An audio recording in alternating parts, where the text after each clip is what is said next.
बभूव तो स्तौ पशुपाल सम्मतौ गाश्चारयन्तौ। गायों को चराने के निमित्त आज ही मुहूर्त बनने जा रहा है, इसलिए लकुटी की पूजा करवा लो, ग्वाल वालों को तिलक लगवा दो, कलेऊ बांध दो और उसी समय आज जो है यहाँ पर गैयों को चरावे के लाने जी चले जाएं। ऐसा शुभ मुहूर्त बना। उसी दिन से आज गौचारण लीला प्रारंभ हुई। सबसे प्रथम भांडीर वन में जाकर के इन्होंने और गौओं को चराया। वृंदा देवी तहाँ पर आई और आपन हाथ में भेंट को लाई। वृंदावन की अधिष्ठात्री देवी वृंदा देवी उसी समय प्रकट हुई और हाथ में एक जो उपहार था। सबसे प्रथम लीला के अंतराल में वृंदा देवी ने उसी समय एक भेंट प्रदान कर दी। यशोदा नंदन, मैं आपको एक भेंट प्रदान करना चाहती हूँ। कन्हैया कह लेते प्रेमाधीशर तो है ही, प्रेम से जो भी भगवान को भेंट देना चाहता है भगवान उस भेंट को स्वीकार करते। भगवान ने वृंदा देवी की दी हुई वह जो वंशी थी उसको हाथ में ली और यह वंशी साक्षात जो है भगवती लक्ष्मी का स्वरूप कहा गया। वंशी की उत्पत्ति यहाँ पर हमारे शास्त्रों में आई है। हमारे सदगुरुदेव कहते हैं कि कुबेर की भूमि में बांस जमो। जो बांस जमो कहां से? एक दिन की बात है, भगवती लक्ष्मी अपने वैकुंठ धाम में समासीन थी। बाही समय वहां नारद आए।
गोविंद जय जय गोपाल जय जय, गोविंद जय जय गोपाल जय जय,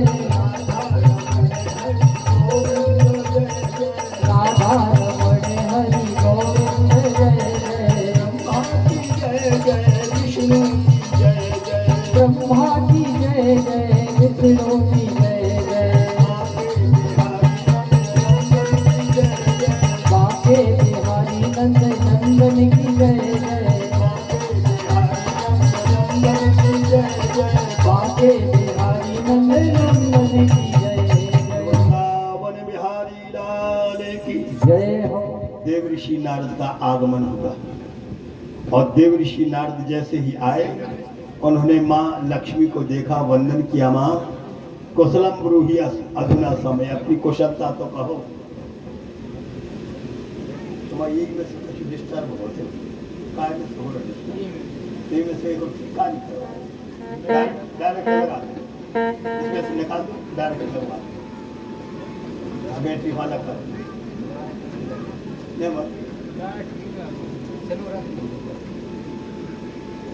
देखो। हम बताएं, भागवत की कथा समाधि भाषा की कथा है। ये खिलवाड़ तो है नहीं कि जो है हम बंद कर दें फिर चालू कर दें, हम अभी बंद कर दें। हमें कहा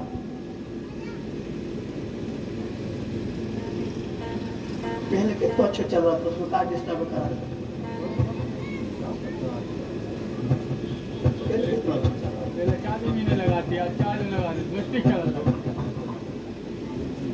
उसकी खिलाने को झाला कर्म करे भाई डायरेक्ट कोई लग जाती है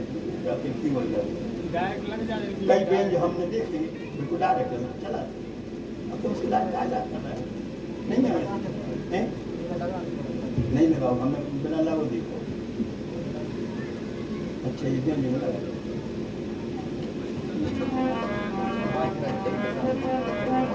सशंख चक्रम सकिरीट कुंडलम सपीत वस्त्रम सरसीरुहेक्षणम सहार वक्षस्थल कौस्तुभस्त्रियम ननामि विष्णुम शीर्षा चतुर्भुजम वृषवृंदावन बिहारी लाल की। लक्ष्मी स्वरूपा भगवती आज वही है वेणु का स्वरूप धारण करती हुई वृंदा देवी के हाथ में यहाँ पर प्राप्त हुई। वृंदा देवी ने जाए करके उस वंशी को भगवान के पावन करार बिंदों में समर्पण किया। उसी दिन से भगवान उस वेणु का रव करते हुए अपने ही गौओं को साथ में लेकर के अन्य अन्य वनों में भ्रमण करते। एक दिन की बात है, गौएं जो चरती हुई आई और यमुना जी के किनारे पर पहुंची, जल पिया। विलोक्य दूषिताम कृष्णाम कृष्णा कृष्णा हे ना विभो तस्याह विशुद्ध मन्यक्षण सर्पम तमुदवास। तेज करो सदा समाप्त सब प्रिय बेवाले उसकी काल तो करो आप बजाय सुना कर विलोक्य दूषिताम कृष्णाम कृष्णा कृष्णा ही ना विभो तस्याह विशुद्ध मन्युक्षण सर्पम तमुदवासे। सुखदेव जी महाराज कहने लगते हैं गौओं ने जलपान किया, ग्वाल बालों ने भी जल पिया। कुछ समय के पश्चात गौएं भी मूर्छित हुई और ग्वाल बाल भी मूर्छित हो गई। दाऊ भैया कहने लगते लाला ये क्या मामला है? कन्हैया कहने लगते हैं दाऊ भैया यमुना जी के जल में एक कालिय नाम का नाग रहता है, उसके 1000 फण है, अपने फणों से वह विष उगल रहा है। उसी का प्रभाव आज यहाँ पर सारा जल विषाक्त हो गया, विषाक्त हो गया, विषमय हो गया। तो दाऊ कहने लगते हैं कृष्ण तत्काल की व्यवस्था तो अभी बनाओ और भविष्य में इसको जो है परिमार्जित कर देना, यही होगा। भगवान ने अपनी है वेणुनाद करते हुए इति वेणु रवम राजन सर्वभूत मनोहरा। जब कृष्ण ने यह वेणुनाद किया तो उसी समय आज जितने मूर्छित जो ग्वाल वाल थे वे सब जो है होश में आ गए। गौएं भी यहाँ पर जो पुनरुज्जीवित हो गई। तत्काल की जो व्यवस्था तो बन गई, लेकिन आगे इसी प्रकार से कब तक जो है हमारे ग्वाल वालों को हम जो पुनरुज्जीवित करते रहेंगे। तो इस निमित्त से उन्होंने और आज यमुना जी के जल में प्रवेश करने का संकल्प किया। काली के मान मर्दन की कथा हमारे भागवत में आती है। कथाएं अनेक हैं। जिस साधक को जो भी भाव रुचिकर हो, जो भी भाव प्रिय हो, कृष्ण कदम्ब मधिरुह्य ततोति तुंगो आस्फोट गाढ़ रशनो न्यपतद विशोदे। भागवत में तो इतनी ही कथा आती है कि कृष्ण ने कदम के वृक्ष पर जो है यहाँ पर आरूढ़ हुए और छलांग लगा दी। अन्य जगह एक कथा आती है कि एक दिन देव ऋषि नारद जाए करके कंस को जो है वचन सुनाते हैं, राजन आप दिन रात यहाँ पर शोक में पढ़ते चले जा रहे हो। कंस कहने लगता है हे देव ऋषि हम राजा जरूर हैं, धन वाले जरूर हैं, प्रतिष्ठावान भी है, लेकिन हमको भीतर ही भीतर चिंता खाई जा रही है। सबसे बड़ी चिंता होती है सजीवम दहते चिंता और निर्जीवम दहते चिता। चिता तो है मृतक शरीर को जलाती है, लेकिन यदि किसी व्यक्ति को चिंता लग जाए तो वास्तव में चिंता व्यक्ति जीवित तो रहता है, भीतर ही भीतर जो खोखला हो जाता है, कमजोर हो जाता है। इसी से हमारे मानस में भी आया है कि चिंता सापिनी को नहीं आया,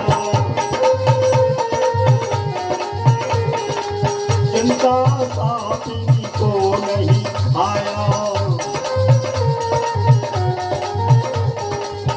चिंता सापिनी को नहीं आया, चिंता सापिनी वो जग जाही न व्यापी माया, वो जग जाही न व्यापी माया। शत्रु की चिंता हमको भारी, शत्रु की चिंता,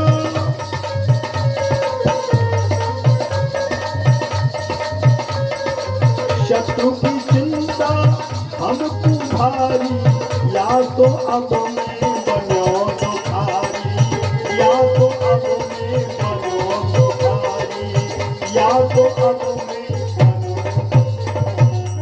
महाराज, शत्रु की चिंता हमको दिन रात जो सताए जा रही है, हमारा शत्रु उत्तरोत्तर बढ़ रहा है और मैं यहाँ पर कमजोर होता चला जा रहा हूँ। जितने असुर जाते हैं वृंदावन से लौट करके नहीं आते, जितनों को हमने पहुंचाया लौट करके कोई नहीं आए। उपाय कुछ हो तो बतलाओ। देव ऋषि नारद कहने लगते हैं आज की भाषा में कि उपाय की तो हम फैक्ट्रियां खोले। नारद जी से जिन्हें जो उपाय पूछो है, नारद जी पीछे नहीं हटे। जिसने जो उपाय पूछा नारद जी पीछे कबो नहीं हटे। और देव ऋषि नारद जैसी लीलाधारी आपने बहुत से यहाँ पर भक्तों को नाम सुनो होगी, लेकिन नारद जी तो ऐसे विश्व प्रिय नेता हैं, ब्रह्मांड प्रिय नेता हैं कि सुनो दो पार्टी के लड़ुआ खा थे नारद जी का कलह करा दी में, ये सो कलह करा दे में कि दो पार्टी के लड़ुआ खा ली। हाँ, मित्र के भी और दुश्मनों के भी। धन्य है देव ऋषि नारद बाबा। एक दिन अयोध्यापुरी में पहुंच गए थे, तो लक्ष्मण जी ने तरह तारीफ कर दी। लक्ष्मण जी के लगे खूब राजा महाराजा लोग आए, लेकिन हमारे जैसो बड़े भैया को राज चल रहा है, ये सो राज आज तक कोई नहीं चला पा। नारद जी बोले ज्यादा बातें न करो। छोटे सरकार बोले लक्ष्मण जी कैसी बातें कर रहे हो, हमारे बड़े भैया ने जैसो राजकाज चला है ऐसो राजकाज आज तक कोई नहीं चला पाओ। भाई भाई में सुमति, पिता पुत्र में सुमति, पति पत्नी में सुमति, आज तक कब बिगाड़ नहीं सुनो। नारद बाबा बोले छोटे सरकार हम मानत हैं, लेकिन इतना बड़ो नगर है, कबो न कबो तो विरोध हो ही सका थे।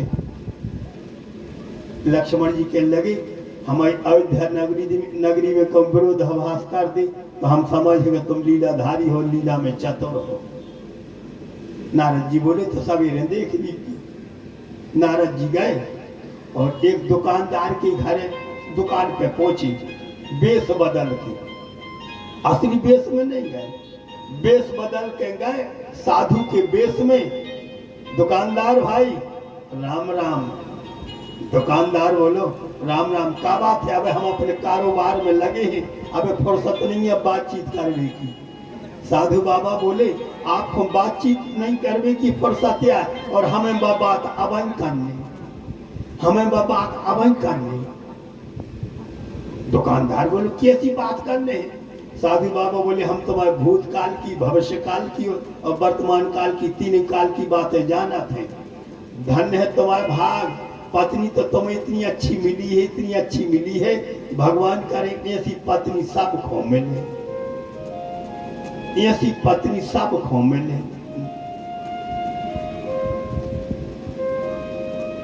मानो का करो जाए, तुम्हारी पत्नी की एक आदत जरूर बिगड़ी है।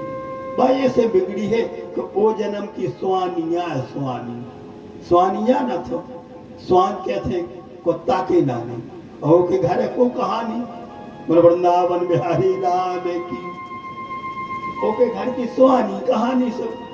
पत्नी तो भाई बहुत ही अच्छी है, सेवा करने वाली है, लेकिन तन्नक एक अवगुण पूरा जन्म को मिटो नहीं है। दुकानदार बोले कैसो अवगुण? बोले वो जन्म किया ये बात तुम्हारी पत्नी कूद गया। सो जब तुम सो जाते हो सुबह तुम्हारी पीठ चाटा थे, तुम अंदाजे नहीं पड़ा था तो चाटा थे। ये सो कह के और बस और तुम परीक्षा लेने हो तो तुम अंदाज लियो सोबे को ढोंग कर दियो। नारद चले विदा तब मांगी और भक्त के घरे लगा के आगे पहुंचे। तो पत्नी झाड़ू लगा रही थी और जब झाड़ू लगा रहे थे तो साधु वेश में कहते अरे बेटी राम राम, बड़ी भाग्यवान हो, बड़े भाग्यशाली हो, तुम्हारा ने ऐसी पति मिले हैं। तुम्हारा ने अरे भाग्यवान, तुम्हारा ने ऐसे पति मिले हैं कि तुम्हारे घर पति कौन को मिले हैं। लेकिन तन्नक एक क्रिया बिगड़ी है, तुम्हारे पति देव पूरा जन्म के गधा है। सबजो को माल खातो सो पीठ पे जो है नून के बोरा नमक के बोरा लाद के ले जाती। सब वो अवगुण है और तुम अंदाज लेने हो तो रात में जब भी सो जा सो चाट के बोलो वृंदावन में हरी लाल की। तुम्हारा पतिदेव नून खरे जरूर है। नारद जी चले गए और जब नारद जी चले गए तो अब जो है दुकानदार को तो जय लगी थी कि देखे अंदाज पड़े वो जन्म की कैसे कुछ आया, कैसे हमें चाटा थे। वास्तव बात है ब्यारी करी दुकानदार ने और ब्यारी करके जो है अच्छे आराम से सो गए। जब घंटा होगा सोए तो बिल्कुल नहीं है, लेकिन घोड़ा के को बहाना बना और घोड़ का लगे भैया हमें तो घोड़ा को आवाज नहीं है। और जैसे भैया भी घोड़ के सब पत्नी समझ गई कि देखो बाबा क्या गो तो कि पूरा जन्म के जो है हाँ गधा आए नौन की बोरा लदे रहते इनकी पीठ पे। सो बस उसी समय अब अंदाज पड़ गई। सो जैसे भैया जी सोए दुकानदार इन धीरे से बनियान हटाई। इन दो जीवे तो मार ही पाई, दो जीवे मार पाई। और जब जो है दुकानदार ने सोचे साचिया कह रहते भी बाबा जी, साचिया कह रहते हुए बाबा जी जब दो जन्म की वास्तव में स्वानी है इसलिए तो आज हमको यह चाट रही है। और जैसे ही आज उसने चाटो सब बस बाबा जी साचिया कह रहे थे तुम तो जन्म की गधाया, रात भर उन्न उठाओ डंडा उन्न उठाओ झाड़ू। रात भर भैया ऐसो महाभारत भाव। सवेरे लक्ष्मण जी निकले और जब जैसे ही लक्ष्मण जी महाराज निकले तो कहते क्या बात है, किं कारणम सोचसी, किं कारणम रोदसी और किं कारणम युद्धम करोसी। लक्ष्मण जी निकले और जैसे ही लक्ष्मण जी निकले तो जाकर के देखा पति पत्नी में बैर, पति पत्नी में जो युद्ध हो रहा है। जबकि लक्ष्मण जी यहाँ पर कहने जा रहे थे धन्य है अवध नगरी, जिस नगरी में आज है पिता पुत्र का सामंजस्य चल रहा है, पति पत्नी का सामंजस्य चल रहा है, भाई भाई का सामंजस्य चल रहा है। लक्ष्मण जी ने जब आए करके देखा तो शांत करने का प्रयास किया। अरे दुकानदार भाई क्यों लड़ रहे हो, क्यों झगड़ने जा रहे हो? भाग्य की बात कि बाही समय देव ऋषि आए, बाही समय देव ऋषि आए, बाही समय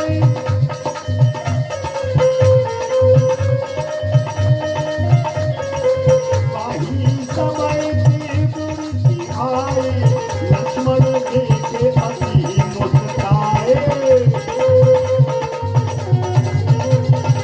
लक्ष्मण देखे अति मुस्काए।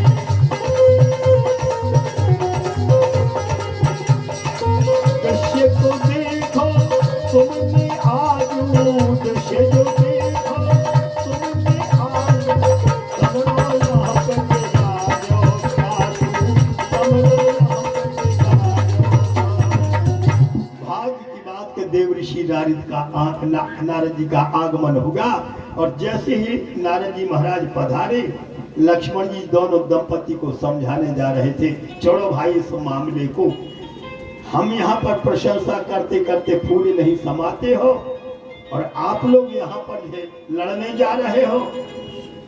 तो दोनों पति पत्नी कहने लगते हैं, महाराज लक्ष्मण कुमार हम क्या कहें, एक साधु बाबा आए थे, उन्होंने हमको रिजल्ट खोल दिया कि पूर्व जन्म की तुम्हारी पत्नी शिवानी है। पत्नी कहने लगती, उस बाबा ने हमसे भी कहा था कि तुम्हारे पतिदेव पूर्व जन्म के गधा है। भाग्य की बात के देव ऋषि नारद आ गए और देव ऋषि नारद आए तो दोनों दंपति से कहने, शांतो भव शांतो भव, शांत हो जाओ शांत हो जाओ, बे बाबा दूसरे कोई नहीं, हम तुम्हारे घर में चला गया लगा गए थे, बोलो वृंदावन में हरि लाल की। कहो लक्ष्मण विशेष यहाँ पर प्रशंसा नहीं करनी चाहिए, सहसा विदधीत ना कुर्यात, बिना सोचे समझे ऐसी बातों को यहाँ पर कहना ठीक नहीं होता है। लक्ष्मण जी उसी समय हाथ जोड़ करके कहने लगते, धन्य हो देव ऋषि, अहो नारद धन्योषि विरक्ता नाम शिरोमणि। देव ऋषि नारद आप धन्य हो, विरक्तों में शिरोवर्य हो, आप जिसको कह देते हो उसकी है वाणी सत्य होती है। आपने जिसको जैसा बोल दिया तो मृषा न होए देव ऋषि बानी। धन्य हो देव ऋषि नारद, आज हमने प्रत्यक्षा प्रमाणम किम, प्रत्यक्ष को प्रमाण की आवश्यकता नहीं, मैंने प्रत्यक्ष देखा जिस अयोध्या नगरी में कितना सामंजस्य था और आपने उसमें जो है विरोधाभास कर दिया। ऐसे है देव ऋषि नारद, उपाय इतना अधिक जानते हैं कि यदि कोई पूछने वाला हो तो कोई इसमें हरास नहीं होगा, कोई कमी नहीं होगी। कंस को जो उसी समय से वचन सुनाए, राजन तुम्हारा शत्रु इसलिए दिनों दिन बढ़ रहा है कि तुम जो एक एक असुर को वहां पर पहुंचाते हो, इसी कारण से वह तुम्हारा शत्रु इतना प्रबल है, इतना बलवान है कि एक एक असुर को पराजित करते जाते हैं। अब पूछ रहे हो उपाय, तो उपाय के लिए मैं संबोधित करने जा रहा हूं कि न तो तुमको असुर भेजना पड़ेगा, न तुमको कृष्ण को और बलराम को यहाँ पर बुलाना पड़ेगा। एक गांव देहात की कहावत है कि सांप मर जाए और लाठी ना टूटे, सांप मरे न लाठी टूटे। तुमको तो मात्र खबर पहुंचानी है। प्रातः होते वृंदावन में संदेशा पहुंचा देना, प्रातः होते वृंदावन में,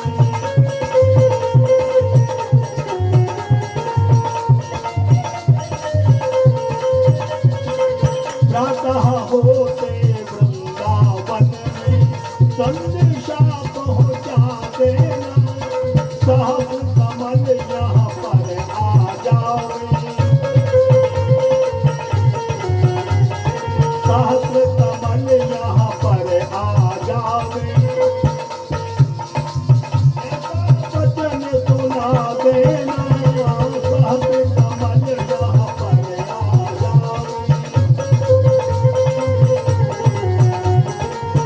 ऐसा वचन सुना देना, सहस्र कमल यहाँ पर आ जाओ। श्रोता बंधुओं, कितना सुंदर उपाय बतलाया देव ऋषि नारद ने। कंस से कहा, राजन यदि आप अपने शत्रु के कारण चिंतित हैं तो वृंदावन में खबर पहुंचा दो नंद बाबा के यहाँ पर कि प्रातः होते ही 1000 कमल के फूल चाहिए। प्रातः काल होते ही 1000 कमल के फूल मथुरा में पहुंचा दो, राज दरबार में पहुंचा दो। और यदि कमल के फूल नहीं पहुंचा पाए तो तैयार हो जाना, तुमको कारागार जेल खाने में जाना पड़ेगा, जेल खाने में बंद होना पड़ेगा। नारद जी तो चले गए। जाते जाते कंस ने पूछा, क्यों महाराज 1000 की जगह यदि उन्होंने 10,000 पहुंचा दिए तो? नारद बाबा बोले, एक ही फूल पहुंचा वो मुश्किल हो जाए, क्योंकि कमल के फूल खिले ही यमुना जी में, और यमुना जी में रहता है एक जो है कालिया नाग। इतना विषधर है, सिवा कृष्ण के उसे यमुना जी में कोई छलांग लगा नहीं सकता है। अपने पिता की आज्ञा को पूरा करने के लिए और कृष्ण जाएंगे जल में छलांग लगाएंगे, कालिया नाम का नाग पकड़ लेगा, लौट करके वापस नहीं आएंगे। तुम्हारी शत्रु की चिंता निवृत्त हो जाएगी। बोलो भागवत महापुराण की जय हो। एक कथा यह भी आती है, नारद जी तो कह करके चले गए। कंस ने उसी समय सेवक को बुलवाया, संध्या काल का समय था, जाओ वृंदावन में जाकर के नंद बाबा से कह देना कि भोर होते ही, प्रातः काल होते ही 1000 कमल के फूल मंगाए हैं कंस ने और राजसभा में प्रस्तुत करना है। जैसे ही सेवक गया, उसने जाकर के यह संदेशा दिया, भो नंदा नृपस्य संदेशम श्राविता। हे बाबा नंद, राजा कंस का संदेशा सुनो। नंद बाबा कह लेते, कौन सा संदेशा भेजा? पत्र भी लिखा। उन्होंने प्रातः होते ही 1000 कमल के फूल मंगाए हैं।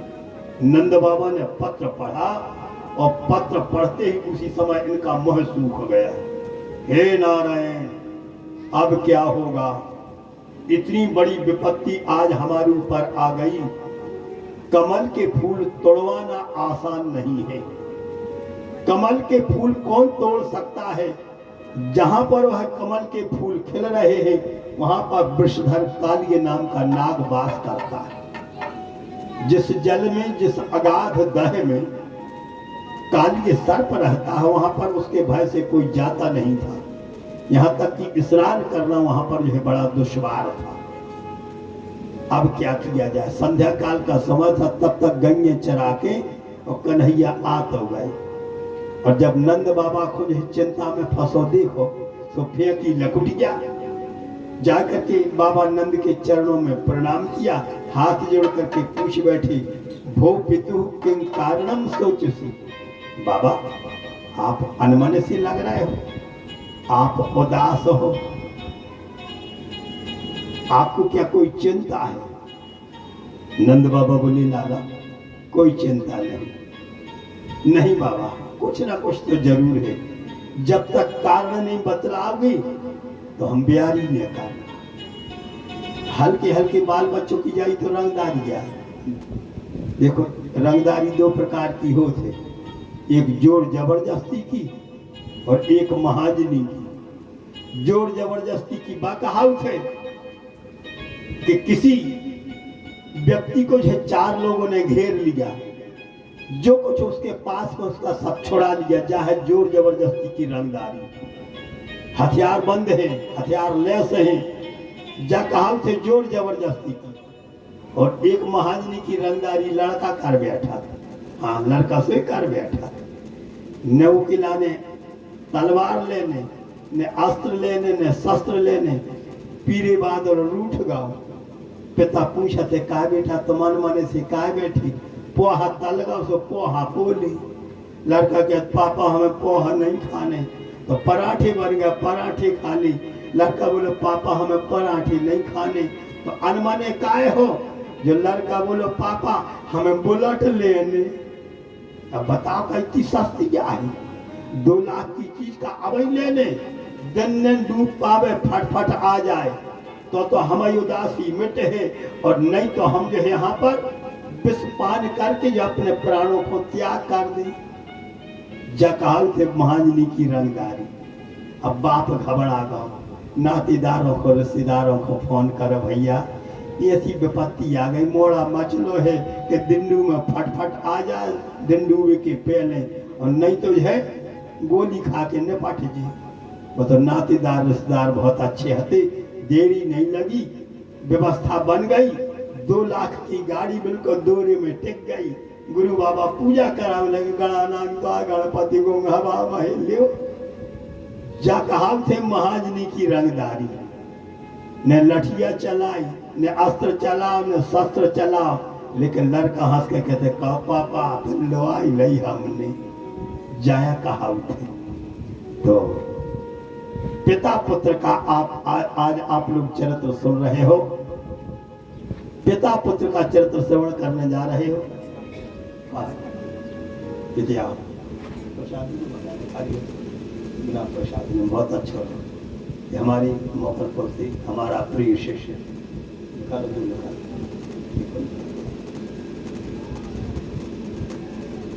अब सिमर गजान है तो बहुत अच्छा ढोलक वादक है भाई। ये तो हमारी कथाओं में बहुत साथ दिया है। बोल वृंदावन में हरि लाल जय हो।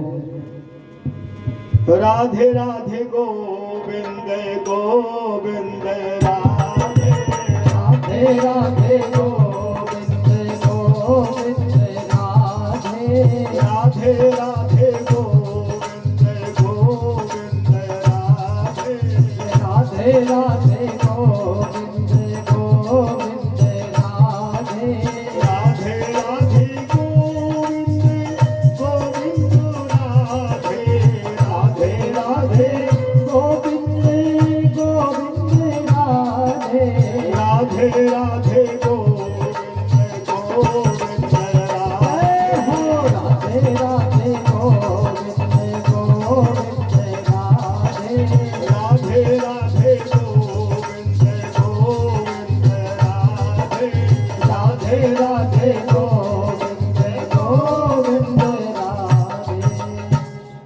आइए अपने केंद्र पर आ जाए। पिता पुत्र का जो है मामला है और प्रेम का कला है। नंद बाबा से जैसे ही कन्हैया ने पूछा, बाबा किन कारणम सोच सी, क्यों सोच कर रहे हो, माम कथा मुझको कहो। नंद बाबा बोले कुछ नहीं। कृष्ण बोले सुनो बाबा, या तो कारण बतलाओ, नहीं तो हम रात में भोजन न पाए।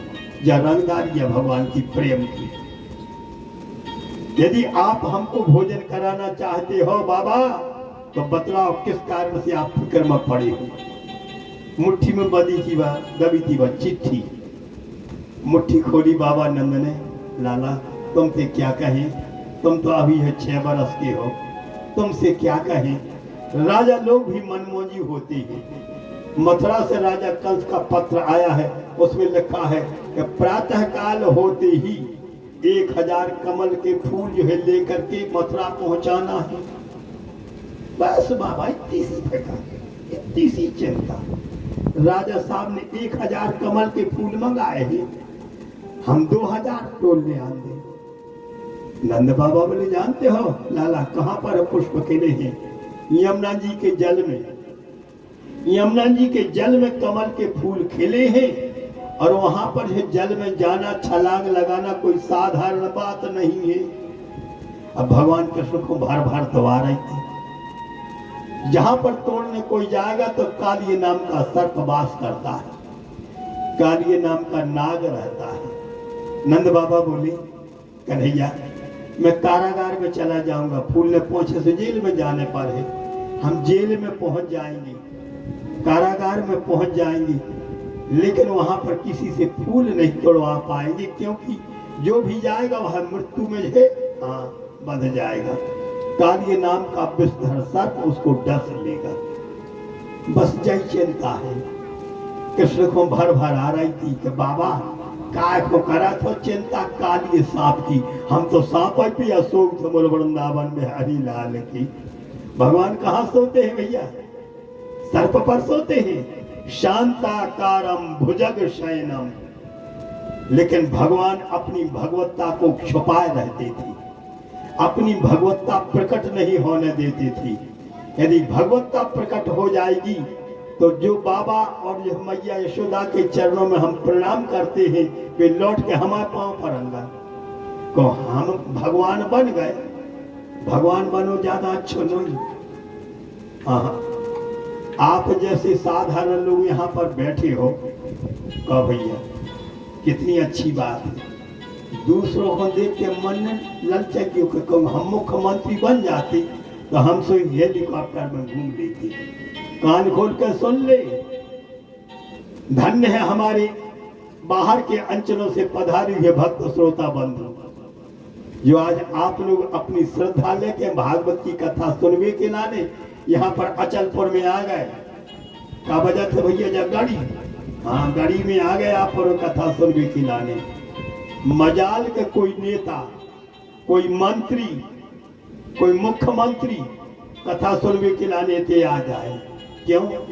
इसलिए नहीं आ सकता है, आप और तो अकेले आ गए, ब्याज है अकेले, भले उनको मन हो जाए, लेकिन बिना सुरक्षा गार्ड की, बिना इंतजाम के पुलिस फोर्स की, बिना जो यहाँ पर तैयारी की होगी, भी यहाँ पर कथा सुनने को नहीं आ सकत। बोलो वृंदावन बिहारी लाल की। भले भी मुख्यमंत्री आए, लेकिन उनसे अच्छी अपन कहानी कि प्रेम से जो है पंडाल की नीचे भागवत को सुन रहे, बोलो भागवत महापुराण की। ये सब भगवान कृष्ण भगवान ने कहा चाहती, वे तो बिल्कुल पुत्र को जो है दर्जा दे रहे थे कि पुत्र ही बनो चाहते। कहा भगवान में भैया फिर जो है स्तर बढ़ जाता है, भगवान को स्तर बढ़ जाते। इतने जने बैठे अपने अपने घरे ठाकुर जी विराजमान करे हो को नहीं?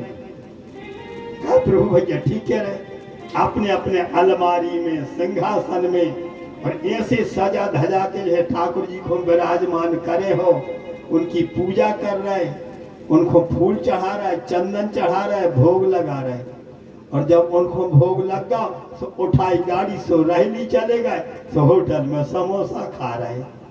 कहा भैया से क्या है, भगवान खुश ही जो आ गया, तुम कब संगे?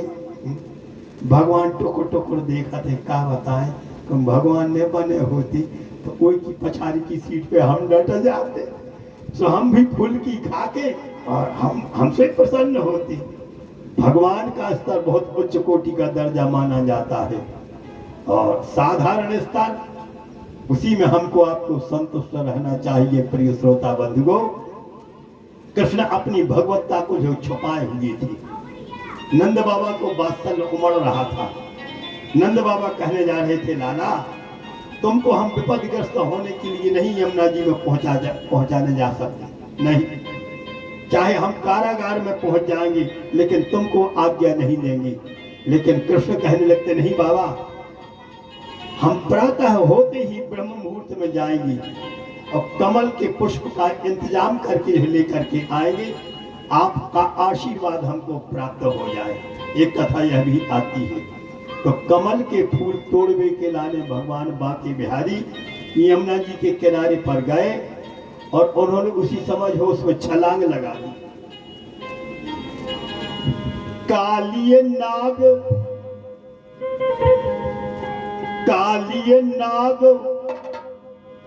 देख वहां आयो और श्याम सुंदर को बंध बनायो।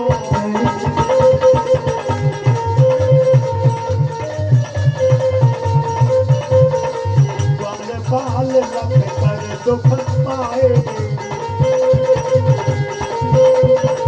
बाल रख कर दुख पाए। आओ कृष्ण यहाँ दुख पाए, आओ कृष्ण यहाँ दुख पाए। ग्वाले लोग चिल्लाने लगे, त्राहिमाम हरे यशोदा नंदन, सबई बलह बलिनम जा परेशान। हमारे एकमात्र आश्रयदाता तो आप हो, और आपको यदि काली नाग ने बंधन में बांध लिया, शीघ्रम कुरु, जल्दी से आज है बंधन से छूट करके बाहर आ जाओ। भगवान कृष्ण कहने लगते हैं, अरे मधुमंगल, मारो दिसी माँ सोचिसी, मई शोक मत करो, रो मत, मैं अभी इसके अभिमान का जो है विखंडन करता हुआ बाहर आऊंगा। गालिय नाम का जो सर्प था, उसको जो अभिमान था, उस अभिमान को जो है निवृत्त करने के लाने भगवान ने लघु रूप बनाया। इसने बंधन में बांध लिया था, लघु रूप बनाए करके उसी समय निकल पड़े और छलांग लगाई से एक एक फण पर जो उन्होंने अपने चरणारविंद को अंकित किया, और जैसे ही चरण चिन्ह अंकित हो गया, दूसरे फण पर गए, तीसरे फण पर गए, सारे फणों के ऊपर उन्होंने अपना चरण चिन्ह वहां पर अंकित कर दिया। श्रोता बंधुओं, जब वह कालिय नाम का नाग शिथिल होने लगा, तो उसकी पत्नियां जो उसी समय कहने लगती, न्यायो ही दंडा कृतकिल विशेषमिन तवावतारा खेल निग्रहायो। रिपोः सुतानामपि तुल्य दृष्टि धत से दमम फलमेवानुशंसन। बड़े ध्यान से सुनना भैया, एकमात्र कहानी नहीं है ये, हमारे है जीव का और ब्रह्म के मिलन का जो है प्रेम रूपी द्रव है, प्रेम रूपी जल है। जिस जल को जो है हृदय प्रदेश में जो है जब तुमको प्राप्त होता है तो आज तक प्रकृति के भक्त को यहाँ पर शांति का अनुभव होता है और भगवान शांत स्वरूप है। भागवत में श्लोक आता है कि काली नाम के नाग के फन को चल रहे थे को बोले यशोदा नंदन कन्हैया, वे फन को चल रहे थे, खून की है बौछारें गिर रही थी, शिथिल पड़ता जा रहा था। नाग पत्नियां पहुंची और कहने लगती और मारो और मारो। अच्छा, जो कहां को विषय है, किसी स्त्री के पति को कोई पीट रहा हो और स्त्री जोर जोर से कहे और मारो और पीटो और पीटो, क्या पतिव्रता स्त्री ऐसा कर सकती है? हरगिज संभव नहीं। लेकिन नाग पत्नियां जो है पातिव्रत में प्रवीण थी और वह उसी समय कह रही थी हे यशोदा नंदन, आपने जो हमारे पति के फन कुचले हैं, आपने न्याय किया है, आपने जो उचित काम किया है। इस श्लोक का अर्थ समझना भाई, न्यायो ही दंडः कृत किल विशेष में, आपने बहुत अच्छा न्याय किया है कि हमारे पति को यहाँ पर आपने ताड़ना दी। क्यों? किल विशाह करता, इतनी गलती की है हमारे स्वामी ने, इतनी भूल की है हमारे स्वामी ने कि इसकी सजा जरूर मिलना चाहिए। तो आपने सजा प्रदान कर दी, कसर रहे तो और आप सजा दे सका था। तबाव तारा खल निग्रहायो, दुष्टों को दमन करने के लाने आपको अवतार यहाँ पर होते। इसलिए हे प्रभु, बस हमारे है सौभाग्य को जो है बरकरार रहने दो, इनको सजा मिल गई। तब भगवान ने उसी समय फणों पे से उतरे और काली नाम के नाग से कहने की जाओ रमणकम द्वीपम याही, अपने घर को चले जाओ, लौट करके कभी यहाँ पर मत आना, क्योंकि तुमने बहुत बड़ी गलती की है। काली नाम का नाग कहने लगता अच्छा प्रभु एक बात बताओ, गलती हमारी है कि आपकी है? काली नाग कहने लगता है कि गलती हमारी है कि आपकी है। तीन भक्तों के सामने तो भगवान चुप रहे, उत्तर नहीं दे पाए। खूब सत्संग किया आप लोगों ने, खूब कथा सुनी होगी। तीन भक्तों के आगे भगवान निरुत्तर हो गए। एक है राजा बाली, दूसरा है राजा बलि और तीसरी है नागराज काली। जब कन्हैया कृष्ण कहने लगते हैं कि तुम्हारी गलती है, हमने ये दंड का विधान बनाया है, उसी समय काली नाम का नाग कहने लगता है हे यशोदा नंदन, गलती हमारी है कि आपकी है? मैं अपने मन से नहीं कहने जा रहा हूं, हमारे भागवत का प्रमाण दे रहा हूं मैं। भवान ही कारणम अत्र सर्वज्ञो जगदीश्वर अनुग्रहम निग्रहम वा। प्रभु अत्र माने यहाँ पर आपकी भूल है, अब आप स्वयं समझ लो। भवान ही कारणम अत्र, कृष्ण बोले हम कैसे यहाँ पर भूल करेंगे? काली नाम का नाग कहता है प्रभु आज ये कि हमें सजा मिली कि हम अपने मुंह से विष उगल रहे हैं, जमुना जी के जल को दूषित करने जा रहे हैं। इसमें भूल का हमें क्या है? हमने सृष्टि बनाई, हमने जो जीवों को बनाया, हमने ही यहाँ पर गुणों को दिया। अरे प्रभु आप सर्वज्ञ हो, आप समर्थ हो, आप चाहते तो हमारे भीतर विष ने भर के अमृत भर देते। बोलो बांके बिहारी लाल की जय हो, हर सिद्धि माई की जय हो। क्यों जी, अब तो बात समझ में आ गई होगी। जय कृष्णाय वासुदेवाय देवकी नंदनाय च नंद गोप कुमाराय श्री गोविंदाय नमो नमः। भवानी कारणम अत्र सर्वज्ञो जगदीश्वर। प्रभु इसमें भूल हमारी नहीं।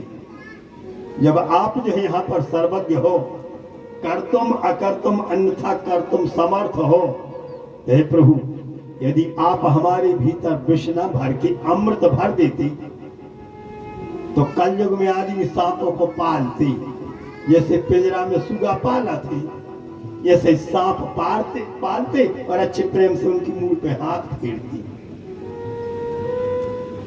सिर पर हाथ फेरते। तो इसमें गलती हमारी है कि आपकी है? यशोदा नंदन कृष्ण कन्हैया ने सिर नीचा कर लिया। हमारे शास्त्रों का प्रमाण है मौनम स्वीकृति लक्षणम। कृष्ण ने अपनी भूल स्वीकार की है, उन्होंने स्वयं अपनी भूल स्वीकार की। काली तो स्पष्ट कहने जा रहा, आप चाहते तो हमारे दांतों में बिस्ने भर के अमृत भर देती, सब जने हमें आरती उतारती, हमें पूजा करती, हमें डंडा से न मारती। कितनी अच्छी बात कही। कृष्ण बोले अब जो कछु भाव स्वभाव अपने घर चले जाओ। कालिए नाम को नाग बोलो, हम घरे भी नहीं जाओ चाहत। कृष्ण बोले क्यों? कालिए नाम को नाग बोलो घरे जे हैं तो तुम आपकी सवारी जो गरुड़ जी है वे हमारे दुश्मनी आए, सो घर में से निकाल के बाहर फिर फेंक दे और हमारा ने मरोड़ दे हैं। उनके भय के कारण हम इतने आए थे। तो प्रिय सज्जनों, भगवान कहने लगते हैं चिंता मत करो, तुम्हारे फण के ऊपर हमने अपना चरण चिन्ह अंकित कर दो। जब हमारा चिन्ह देखेंगे चरणों का तो जिनको तुम शत्रु मान रहे हो वह गरुड़ तुम्हारी वंदना करेंगे, बोलो बांके बिहारी लाल की। तो सज्जनों, इस प्रकार से भगवान ने उसको अभय प्रदान किया। कालिए नाम का नाग अपने जो यहाँ पर दिव्यलोक रमण द्वीप में पहुंच गया था। कुछ विशेष कारण थे जो कथा को हम विस्तार पूर्वक नहीं सुना पाएंगे, विस्तार पूर्वक जो है नहीं कह पाएंगे। तो प्रिय श्रोता बंधुओं, कालिए नाम के नाग ने जो रमणक नाम का द्वीप छोड़ा था वह कारण के द्वारा छोड़ा था। गरुड़ की और कालिए नाग की यहाँ पर अनबन बनी हुई थी।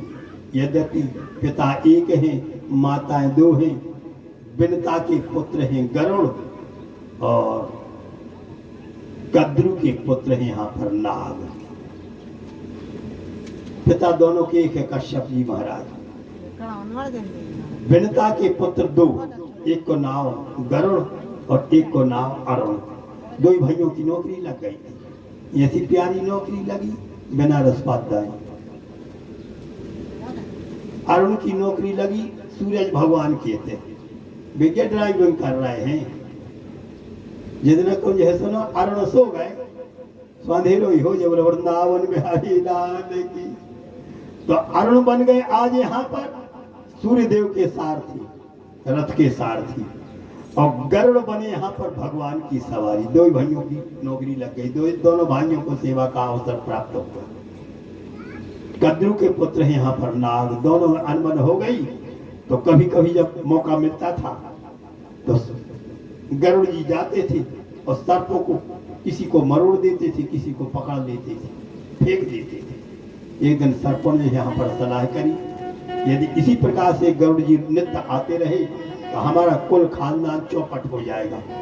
तो सब लोग ने सलाह की, गरुड़ देव जी को बुलवाया, उनसे निवेदन किया महाराज एक काम करो, हम माने थे कि हमारे आपके दुश्मन हैं, शत्रु हैं, लेकिन एक कृपा करो, इतने लोगों को मारते हो, कितने सर्प यहाँ पर जो अधमरे रह जाते हैं, तड़पते हैं और यहाँ पर अपने फल लटकाए रहते हैं। एक काम करो, आज से हम लोग प्रतिज्ञा करते हैं कि एक एक सर्प का जो है बलि आपको रोज दिया जाएगा। आप चाहे तो मार सकते हो, चाहे तो मरोड़ सकते हो। इस प्रकार से सर्पों ने सलाह की। गरुड़ जी नित्य प्रति जाते थे, सर्प को मरोड़ देते थे। एक दिन नंबर आया कालिए नाम के नाग का, उसको अभिमान था। गरुड़ जैसे ही सामने आए उसी समय फुफकार करके दौड़ पड़ा। तुम अकेले शक्तिशाली नहीं हो, हमारे सामने आओगे तो किए का फल तुमको प्राप्त हो जाएगा। गरुड़ जी ने एक पंख का जो है झपट्टा मारा, इतने जोर का प्रहार हुआ उस पंख का कि तिलमिलाए करके काली नाम का जो नाग भागा। तीन लोक में और जब वह धायो, तीन लोक में जब वह धायो, रक्षा कहीं भी ना कर पाई।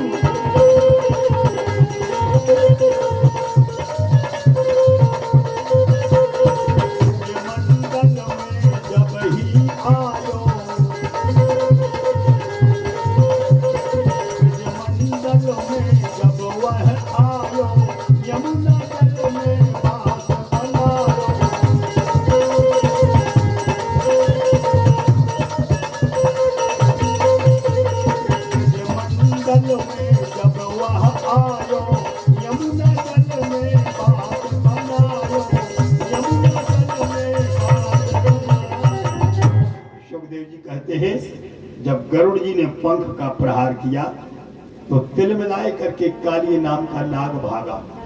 तीनों लोकों में इसने भ्रमण किया। जब इसकी रक्षा ना हो सकी, आगे आगे काली नाम का सर्प, पीछे पीछे गरुड़ जी महाराज। उसी समय ब्रजमंडल में आए करके यमुना जी के जल में इसने छलांग लगा दी। यमुना जी के जल में प्रवेश हो गया। प्रवेश करके गरुड़ जी महाराज को विवश होकर के उसी समय निराश होकर के लौटना पड़ा। राजा परीक्षित को जो शंका हुई, भो गुरुदेवा मम शंका समाधानम कुरु, हे गुरुदेव मेरी शंका को समाधान करो।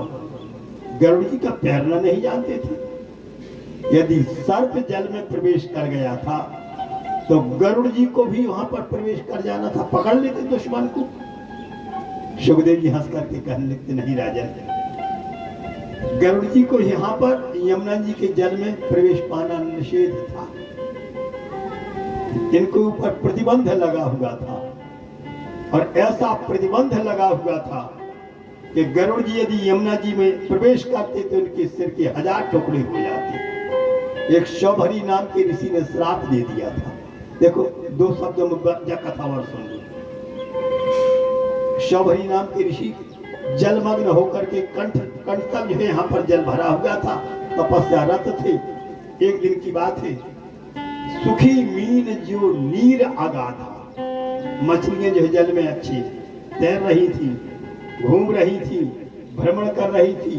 पक्षी राज गरुड़ जी ने देखा और एक मोटे मत्स्य को पकड़ कर लिया, चोंच में दाब लिया। वह मछली छटपटाने लगी। जब छटपटाने लगी तो संत हृदय होने के नाते सौभरी ऋषि को दया आई और सौभरी ऋषि उसी समय कहते हैं, भो गरुड़ा मम वचनम सुनु अधुना समय ममाज्ञाम पालयो। हे गरुड़ मेरी बात सुनो, इसी समय मेरी आज्ञा का पालन करो। मत्स्यम तज कुशलम प्राप्त, मछली को छोड़ दो तुम्हारी कुशल हो जाएगी। गरुड़ जी कहने मछली को ना छोड़ा तो सौभरी नाम के ऋषि कहने लगते हैं, यदि मछली को नहीं छोड़ा तो इसी समय तुम्हारी मृत्यु हो जाएगी। तो मरने के भय से गरुड़ जी ने जैसे ही चोंच से उस मछली को छोड़ा, जल में जाकर तो वह मछली आनंद लेने लगी। और जब जाने लगी तो सौभरी ने कहा, सुनो जा तो रहे गरुड़, भले भगवान के जो यहाँ पर सवारी हो, लेकिन प्रसाद लेते जाओ। आज के पश्चात यदि यमुना जी के जल में तुमने दोबारा प्रवेश किया तो तुम्हारे सिर के 100 टुकड़े हो जाएंगे। इसलिए सावधान, ये हमारा प्रतिबंध है, ये हमारी श्राप है। सुखदेव जी कहते हैं, राजन यही कारण था कि काली नाम के नाग को वहां पर आश्रय प्राप्त हो गया और गरुड़ जी सौभरी के श्राप के भय से प्रवेश कर नहीं सकते थे। भगवान ने कृपा की और आज्ञा दी, रमण द्वीप में जाकर करके काली नाम के नाग का वास बना। उसी समय भगवान बांके बिहारी यशोदा नंदन आए, उन्होंने कमल के पुष्पों का चयन किया और फूल तोड़ करके यमुना जी के जल को निर्विषा बना करके तुरंत लौट करके गए। बाबा नंद के समक्ष जा करके उन्होंने पुष्पों को जो समर्पण किया।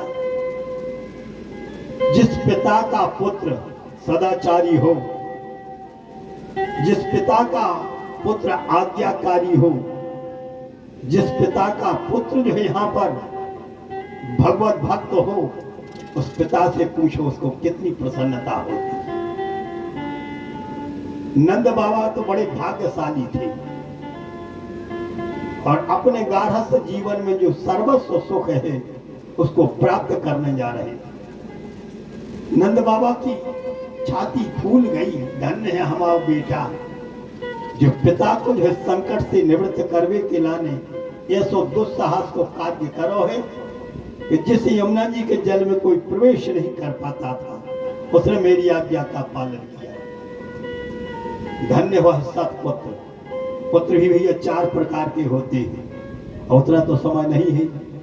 एक होता है सतपुत्र, बिरले भाग्यशालियों को मिला थे सो सतपुत्र, जो भक्त भी हो गए, जो आस्तिक भी हो गए, जो माता पिता की सेवा करने वाला भी हो गए और जो यहाँ पर अपने व्यवहारिक धर्म में सक्षम हो गए, भगवान की पूजा पाठ करे वाले हो गए। ऐसे पुत्र बिरले भाग्यशाली मिला थे पिता की लाने।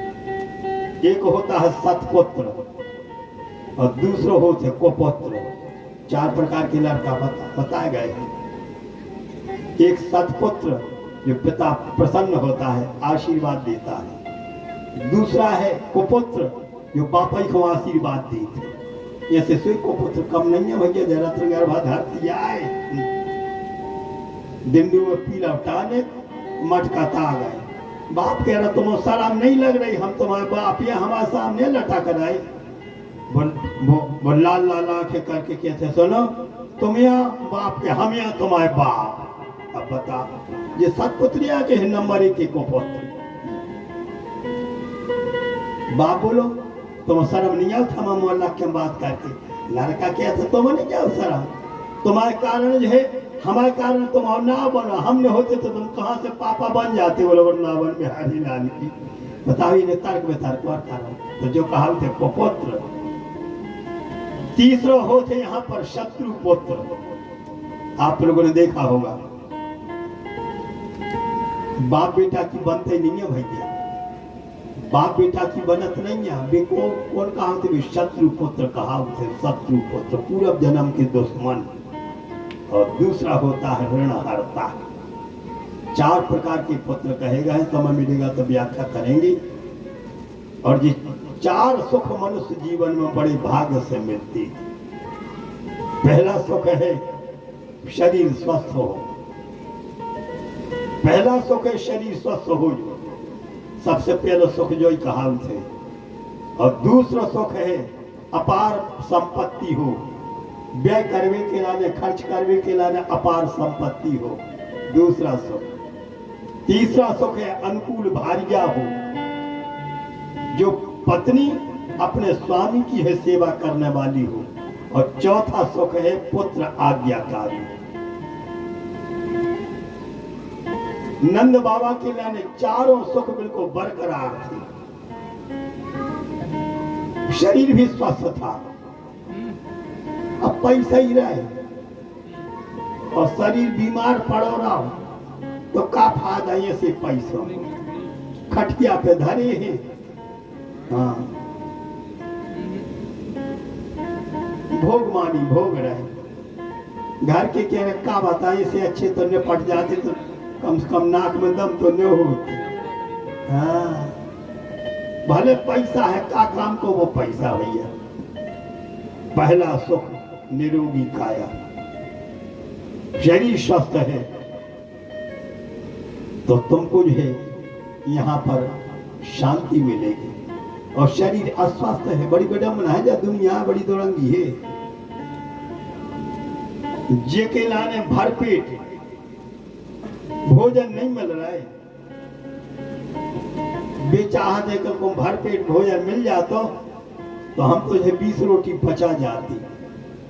जिनको डाइजेशन अच्छा है उनको भरपेट रोटी नहीं मिल रही, और जिनको भरपेट रोटी को इंतजाम है उनको डाइजेशन बेवड़ा कर रहा, पेट गुट्टर पुट्टर कर रहा। एक मजदूर जा रहा था भैया बाजार में से, एक सेठ जी अच्छे तकिया से टिकी थी। मौका की बात कर कोई समय पर उनको नौकर आ गओ हलवा लेके अच्छा शुद्ध घी को बनो तो काजू किशमिश डरी थी, इतना घी पड़ो तो कि प्लेट में बहरा तो भैया शुद्ध घी, ये सब प्यारो हलवा। सेठ जी ने जहाँ हलवा देखो सो घी को दौड़ रही है, और वो मजदूर जा रहा तो मजदूरी करवे के लाने ओको भर पेट कलेवा नहीं मिलो, डेढ़ रोटी बची थी ओकी मटेली में तो ने तसल्ली करी चलो 1.5 रोटी खा ले और पानी पी ले। तो उतनी रोटी खा के और पानी पी के वो तो भैया फरार सो नहीं भाव। मजदूर चलो जा रहा था कि देखो तो भर पेट रोटी नहीं मिल पाई, 15 मिल जाती तो हम खा लेते और पचा लेते। जब के पहुंचे बाजार में तो सेठ जी को देखो हलवा पे मक्खियाँ भनक रही थी, देखो चैन न पड़ी तो जो कहना सेठ जी इतना अच्छा हलवा, हमें तो भर पेट रोटी नहीं मिल रही, हलवा का नहीं खा रहे। सेठ जी मुँह मटका के कहते कैसे खाए हलवा, 2 साल हो गई, ब्लड प्रेशर की बीमारी हो गई, डॉक्टर कह रहा को मुझे हलवा खिया तो निपट जाए हो बोल वृंदावन बिहारी लाल की। कच्ची पालक की भाजी चबाओ, जिंदा रहने हो तो कच्ची पालक की भाजी चबाओ, सलाद खाओ, न भजिया खाओ न मंगोड़ी खाओ, हीरा से बड़ा बने थे तर 17 बेचारों ने भी मुंह पे नहीं धर पाओ। बड़ी विडम्बना है। पहला सुख है शरीर स्वस्थ, दूसरा सुख है विपुल संपत्ति, तीसरा सुख है यहाँ पर अनुकूल नारी, और चौथा सुख है पुत्र आज्ञाकारी। नंद बाबा आज द्रवित हो गए और प्रसन्न होकर के नंद बाबा कहने लगते हैं धन्य हो वत्स, पुत्र हो तो तुम जैसे हो कृष्ण, पिता की है सारी विपत्ति को तुमने टाल दिया। 2000 फूलों को इंतजाम करके नंद बाबा ने मथुरा मंडल में कंस के दरबार में पहुंचाए, और जो नौकर फूल लेकर के गया था उसी समय आज उन्होंने जाकर के कंस ने पूछा क्यों जी फूल किसने तोड़े? बोले नंद बाबा की छोरा ने तोड़ी। नंद बाबा के छोरा कृष्णचंद्र ने जो फूल तोड़ करके यहाँ पर प्रदान किए। कंस बोलो फिर नंद बाबा के छोरा को का भाव? नौकर बोले हीरा से तो बैठे हैं घरे, गंगे चरावी के लाने तैयारी कर रही है, शुद्ध मैया पकौड़ी बना रही थी, अकेले कलेवा भर करने थे। कंस बोलो कच्छू नहीं भाव। तो सेवक कहने लगता है क्या होता? पुष्प तोड़ने को गए, सर्प को निकाल करके भगा दिया रमणक द्वीप में, और यहाँ पर बड़े प्रेमियों के साथ में गौचारा लीला करने के लिए कृष्ण और दाऊ भैया के साथ में जा रहे हैं। कंस कुछ क्षण को व्यग्र हो गया, लेकिन कालिय नाम के नाग का यहाँ पर मान मर्दन हुआ। एक छोटा सा चरित्र और सुन लो। भगवान अपि तत्रैव बलदेवेन संयुतः अपश्यन निवशन गोपान इंद्रियाग कृतोद्यमान। इस श्लोक में है, दिव्य श्लोक का आप लोग है अर्थ श्रवण करें। भगवान अपि माने भगवान भी दाऊ भैया के साथ में नित्य गंगों को चराने को बाल सखाओं को साथ में लेकर के कभी बिल्लवन, कभी कुमुद वन, कभी भांडीर वन, कभी वृंदावन, अन्यान्य वनों में भ्रमण करते थे। आज क्या देखा कि ब्रजवासी लोग बड़े प्रेमियों के साथ में यहाँ पर अपने अपने घरों में कई प्रकार के पकवान बना रहे थे। तो भगवान अपि तत्रैव, वहां पर कृष्ण दाऊ भैया के साथ में जब देखते हैं कि मैया यशोदा, मैया रोहिणी पकवान बनाने जा रही है, तो कृष्ण गए और मैया से कहने लगते हैं मैया मोरी भूख लगी अब, मैया मोरी भूख लगी, मैया मोरी भूख लगी अब भारी।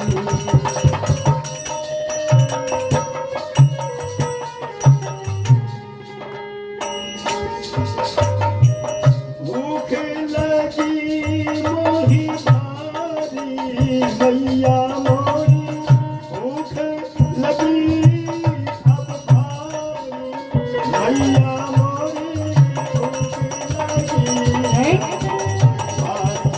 मैया मोरी भूख लगी मैया मोरी भूख लगी अब भारी, मैया मोरी भूख लगी। एक पकौड़ी मोकू दे दे राह सके सब सारी, एक पकौड़ी मोकू राह सके मेरी भाई। काले पाले सब बाहर ठाढ़े, काले पाले सब बाहर ठाड़े, राह सके मेरी गाड़ी, मैया मोरी जय हो मैया मोरी भूख लगी अब भारी, मैया मोरी भूख लगी अब भारी। ये बाल लीला है। जो क्रिया हमने आपने की, समझदार श्रोता बंधु, वही क्रिया आज है। कर तुम अकर तुम अन्यथा कर तुम समर्थ। सर्व समर्थ ठाकुर जी करने जा रहे हैं। भगवान में और इंसान में बस यही विशेषता है। आज का इंसान जबरदस्ती भगवान बनने का प्रयास कर रहा है। सावधान श्रोता बंधुओं, अतिशयोक्ति मत करना, जबरदस्ती भगवान बनने की चेष्टा मत करना, क्योंकि वे तो समर्थ हैं, हम असमर्थ हैं। सर्व समर्थ होते हुए वे जो चाहे सो कर सकते हैं, लेकिन हम तो एक तुच्छ देहधारी हैं। 5 तत्व का शरीर लेने वाले हैं, धारण करने वाले हैं। अच्छी तरह से समझ लेना, भगवान की लीला है, लीला। इसी से हमारे रसिक कवि कहते हैं, जा वृंदावन की लीला ना समझो गुण को चीला, या में प्रेमी करें रजवार, रटें जा राधे राधे। यह वृंदावन की लीला है। जो क्रिया हमने आपने की है और आज कर रहे हैं, वही क्रिया तो यशोदा नंदन कृष्ण ने की है। जो काम हम कर रहे हैं वही काम उन्होंने किया। पर भगवान में और इंसान में क्या अंतर होगा? यह अंतर होगा कि जो क्रिया हम कर रहे हैं सो क्रिया की क्रिया रह जाएगी, और उसी क्रिया को भगवान ने किया सो उसकी बन गई लीला। सो हजारों साल पहले हुई लीला आज हम सुनकर के आनंद प्राप्त कर रहे हैं। बोलो भागवत महापुराण की जय। ये विशेषता। गौचारण लीला होने जा रही थी, पकौड़ी बनते देखी, मैया यशोदा के पास में ला लगा, मैया भूख लगी है, जोर से 2 पकौड़ी दे दी। ना लाला, आज तो को एक टूक नाय में लगो। अपनी ब्रज भाषा में कहो उन्होंने, लाला आज तेरे ताई एक टूक नाय में ले गो। कन्हैया ने कहा क्यों? बोले देवताओं के राजा इंद्र की यहाँ पर पूजा होने जा रही है। दीपावली के दूसरे दिन ब्रजवासी लोग सम्मिलित होकर के पूजा करते हैं, और वह पूजा आज होने जा रही है। और इस पूजा का तात्पर्य यह है कि देवताओं के यह राजा होने के नाते समय समय पर वर्षा करवाते हैं इंद्र। वर्षा होने से धरती सत्य संपन्ना बनती है। कृष्ण ने कहा, अच्छा कोयम इंद्रा, मैया जी इंद्र कौन है? मेघों के राजा। अरे मैया कब से बने मेघों के राजा? जा अपने बाबा से पूछना, तुमने बातों में सुलझा है कि हम ये पकौड़ी हमने लौट नहीं पाई, सुबह जा लगाई, वे पार गई। कन्हैया बोली, भगवान देवता माछों को भोग लगाते, समझ यही काम कर, ये बड़ी पकौड़ी जली पकौड़ी हमारा ने दे दी, अच्छो को भोग जो इंद्र को लगा दी। ना लाला, जब तक इंद्र की पूजा नहीं होगी, भोग नहीं लगेगा, तब तक टुकड़ा नहीं मिलेगा। मैया बोली, जा अपने बाबा से पूछ लेना। कृष्ण ने कहा, मैया हमारे प्रत्यक्ष देवता हैं गिरिराज गोवर्धन। आज भी हमारे भक्त लोग जाते हैं ब्रजमंडल में और गिरिराज गोवर्धन की परिक्रमा लगाते हैं, अपने मनोरथों की सिद्धि करते हैं। ये गोवर्धन है कौन? साक्षात परब्रह्म परमात्मा विश्वम्भर प्रभु का दिव्य स्वरूप है। शाल्मली नाम के द्वीप में एक पर्वतों के राजा थे जिनका नाम था द्रोण। द्रोण के घर में जन्म भयो, अति आनंद सबने पायो है।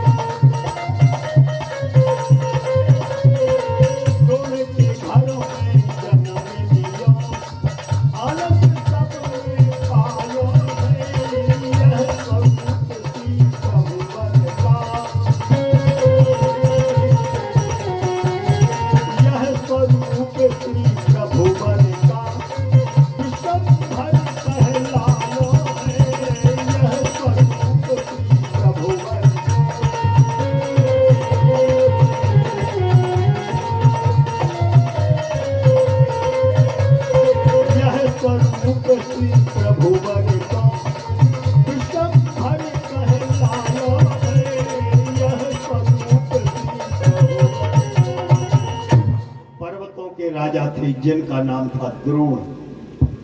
द्रोण संतति से वंचित थे। अच्छा, घर में धन हो गए, ऐश्वर्य हो गए, बड़े बड़े कोठा हो में, एसी बने लगे हो में, एक एक कमरा में एसी लगे हो में, लेकिन वो घर में कोई बाल बच्चे की चहल पहल ना हो।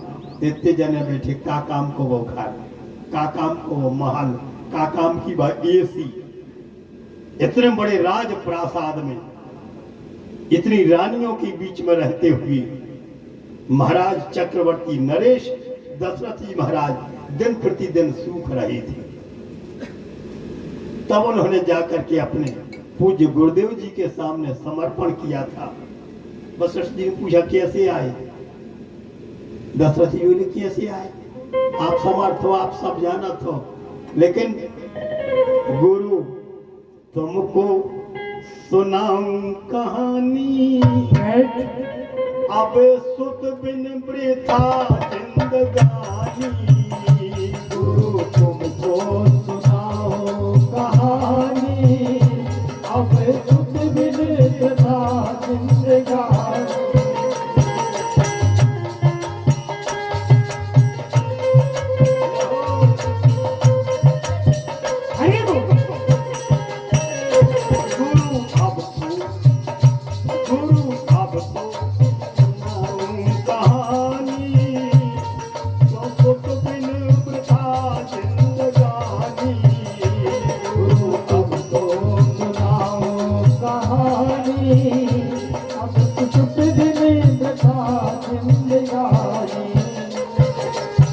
पूजा पाठ हम बहुत कीने, पूजा पाठ हम बहुत कीने, संतति हमको आज न दीने, संतति हमको आज न दीने।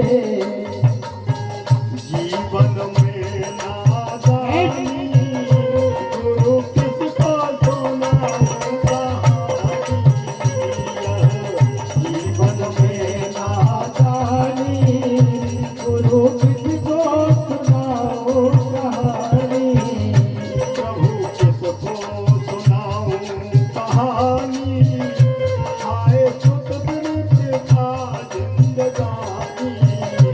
गुरु किसको सुनाऊं कहानी, आए सुख वृद्ध का जिंदगानी। सज्जनों, राजा द्रोण का भी यही हाल था। पर्वतों के राजा थे, तपस्या भी इन्होंने की जैसे चक्रवर्ती नरेश का हाल था। गुरुदेव ने उनको सांत्वना प्रदान की, इसी प्रकार से पर्वतों के राजा महाराज है द्रोण व्यथित थे। एक संत का आगमन हो गया। राजन, बड़ा सुख है तुम्हारे लाने, धन्य है तुम्हारी गृहस्थी। राजा बोले का खा का सुख है, का काम की बात गृहस्थी, का काम की गृहस्थी क्या है कि जे घर में पुत्रो तो वा पुत्री, न एक पुत्र है न एक पुत्री है, घर तो जो सुना सुना प्रतीत होता है। संत ने आशीर्वाद दिया, ठीक है, 1 वर्ष के अंतराल में तुमको ऐसे दिव्य पुत्र रत्न की प्राप्ति होगी जिसका तुमने यह भजन किया है। ये भजन करते थे भगवान का, भजन करते थे भगवान का, भगवान ने कृपा की। इनको जो है 1 वर्ष के अंतराल में इनके घर में पुत्र रत्न की प्राप्ति हुई। नाम रखा गया उनका जो गोवर्धन, नाम रखा गया उनका गोवर्धन। वह बालक इतना देखने में सुंदर था, इतना देखने में सुंदर था। अच्छा, भगवान ही सुंदर नहीं हुए तो कहा हम और आप सुंदर हुए। हम और आपको रूप तो दिन प्रतिदिन घटते जा रहा हूं, और भगवान को रूप आज तक न कबम घटवा न कबम घटे। तीनों काल में जो सत्य है, सत्यव्रतम सत्य परम त्रिसत्यम, सत्यस्य योनिम निहितम च सत्ये, सत्यस्य सत्यामृत सत्य नेत्रम, सत्यात्मकम त्वाम शरणम प्रपन्ना। जिनका तीनों काल में दिव्य स्वरूप हो वह है सत्य, और जो क्षण क्षण में बदले वह है असत। समझदार श्रोता बंधु विराजमान, जितने हम और आप सजा थे और भगवान सजे सजाए रहे थे, भगवान को स्वरूप कितना सुंदर है।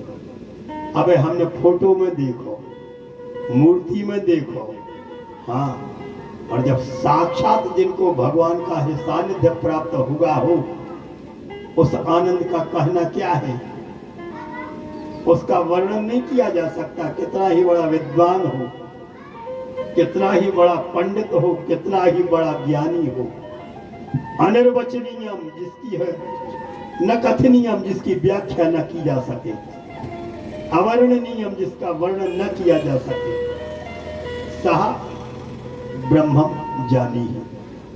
ऐसे ब्रह्म को जानो जब सगुण रूप धारण करा थे, तो जिसका वर्णन नहीं किया जा सकता है, जिसका कथन नहीं किया जा सकता है, मात्र अनुभव किया जा सकता है। तो सज्जनों, ऐसा भगवान का दिव्य स्वरूप और बाल चरित्र है आज गिरिराज गोवर्धन जी का। तो गोवर्धन नाम की है दिव्य नाम वाले, ये को देखे तो सब ये सब देखते ही रह जाए। एक संत वहां से निकले और पुलस्त नाम के ऋषि जाना चाहते थे, कहाँ? काशी में। पूर्ण सलीला गंगा जी के किनारे पर जो तपस्या करने का जो संकल्प लेकर के चले थे। लोगों की जब भीड़ देखी वहां पर, तो संत पूछ बैठे, भैया इतने भक्त लोग जो यहाँ पर एकत्रित हैं, जमा हैं, ये कहाँ पर है, किस प्रयोजन से, किस कारण से है? लोगों ने कहा, राजा साहब यहाँ पर पुत्र रत्न की प्राप्ति हुई है। वह पुत्र इतना सुंदर है, इतना सुंदर है, उसको देखने के लिए लोग उमड़ रहे। देरी नहीं लगी, उसी समय आज यहाँ पर संत का भी सौभागमन हो गया। और संत ने जैसे ही भगवान का दिव्य स्वरूप का जो दर्शन किया, उस बालक को देखा, राजा द्रोण से कह बैठे, राजन अब तो दक्षिणा चाहूं। हे राजन, हमारी बात सुनो। राजन हम तो दक्षिणा चाहूं, तुम्हारे यहां पर जो दक्षिणा मिल जाए। राजन अब तो दक्षिणा चाहूं, काशी में तब ही मैं जाऊं।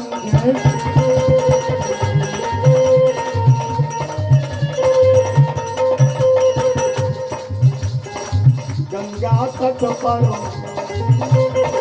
गंगा तट पर भजन करेंगे।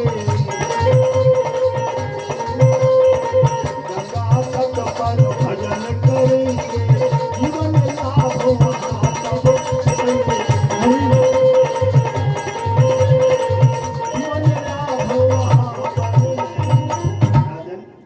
धन्य है तुम्हारा महल, धन्य है तुम्हारा जो है पुत्र महोत्सव। आज हम जो है काशी नगरी को प्रस्थान करने जा रहे हैं। तुम्हारे पुत्र को देख करके हमारे मन में लालसा जगी है कि संत का आगमन और दक्षिणा देकर के उसका आशीर्वाद प्राप्त करना। तो हमको आशीर्वाद यहाँ पर दक्षिणा की चाह है, हम तुमको आशीर्वाद देकर के जाएंगे। मांगहु जो मन में सो पाओ। राजा भी हाथ जोड़ करके कह बैठे, हे महर्षि, हे महाराज, आपको जो आवश्यकता हो मांग लो। अच्छा, जो न जानते के लड़का ही मांग ले, जो न जानते के लड़का ही मांग ले। तब तो जोशी समझ संत बोले, राजन, यदि आप दक्षिणा देना चाहते हो तो आप अपने पुत्र को प्रदान कर दीजिए।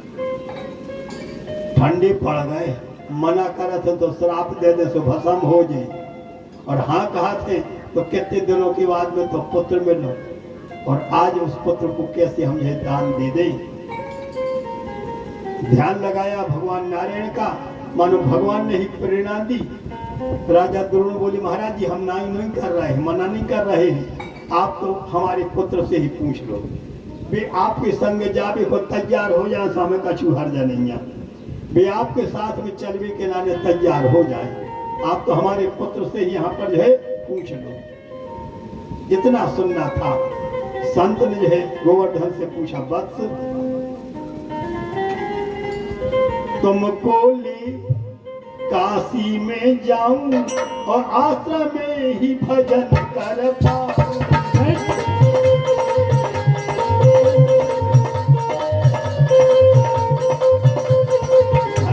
तुम्हारी छत छाया,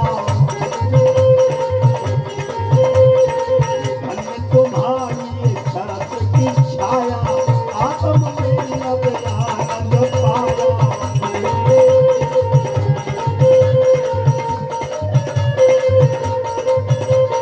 तुम्हारे सम्मुख भजन करेंगे, तुम्हारे सम्मुख भजन करेंगे, आज्ञा हुआ अवसर पहिले।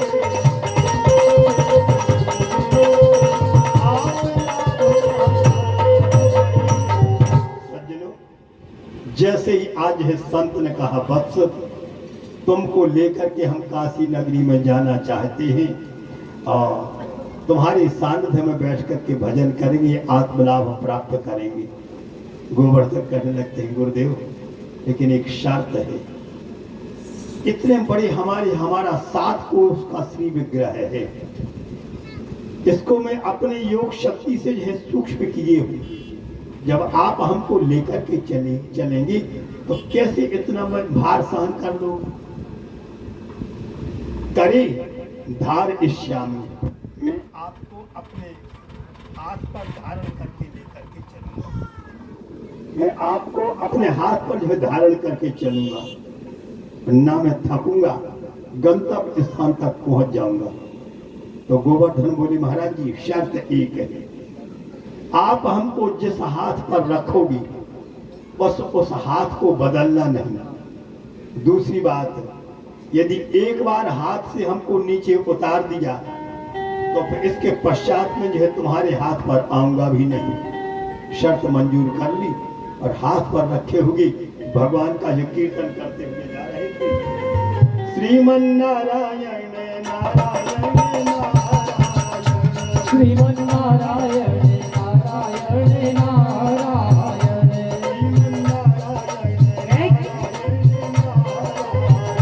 श्रीमन नारायण नारायण नारायण, भजमन नारायण नारायण नारायण,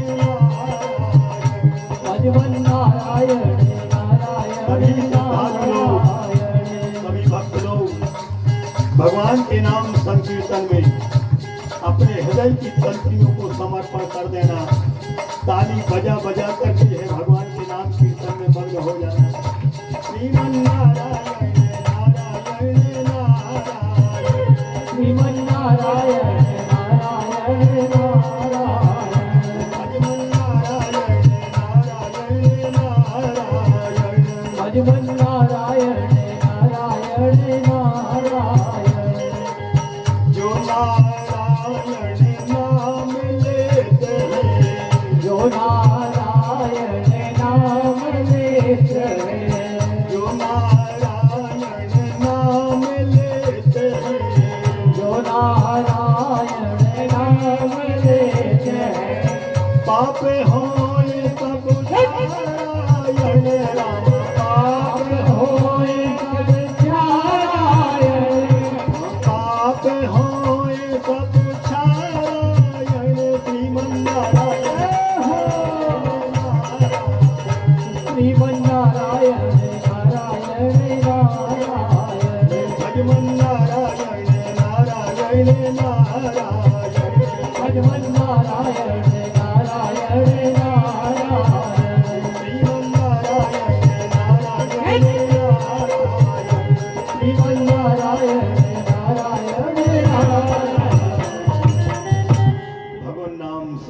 कीर्तन की ध्वनि लगाते हुए आज वह संत भगवान अपनी यात्रा करते करते जैसे ही ब्रज भूमि में पहुंचे और ब्रज भूमि में जाए करके भगवान को अपने गोलोक धाम की बातों का स्मरण हुआ।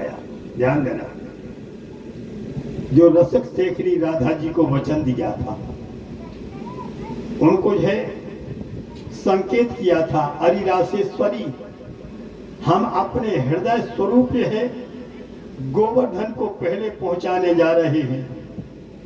वह हमारा तादात्म्य रूप है, जहां पर हमको आपको मनोहारिणी लीलाओं का जो दर्शन करना है और कराना है, उन लीलाओं का आनंद प्राप्त करना है। जैसे ही ब्रज भूमि में पहुंचे बस उसी समय उनको ध्यान आ गया कि अब तो यहाँ की लीलाओं में हम जो है रमने वाले हैं, अब बाबा हमको उतारने वाले नहीं हैं, अब क्या किया जाए। सुनु खगेश नहीं कछु ऋषि दूषण और प्रेरक यदुवंश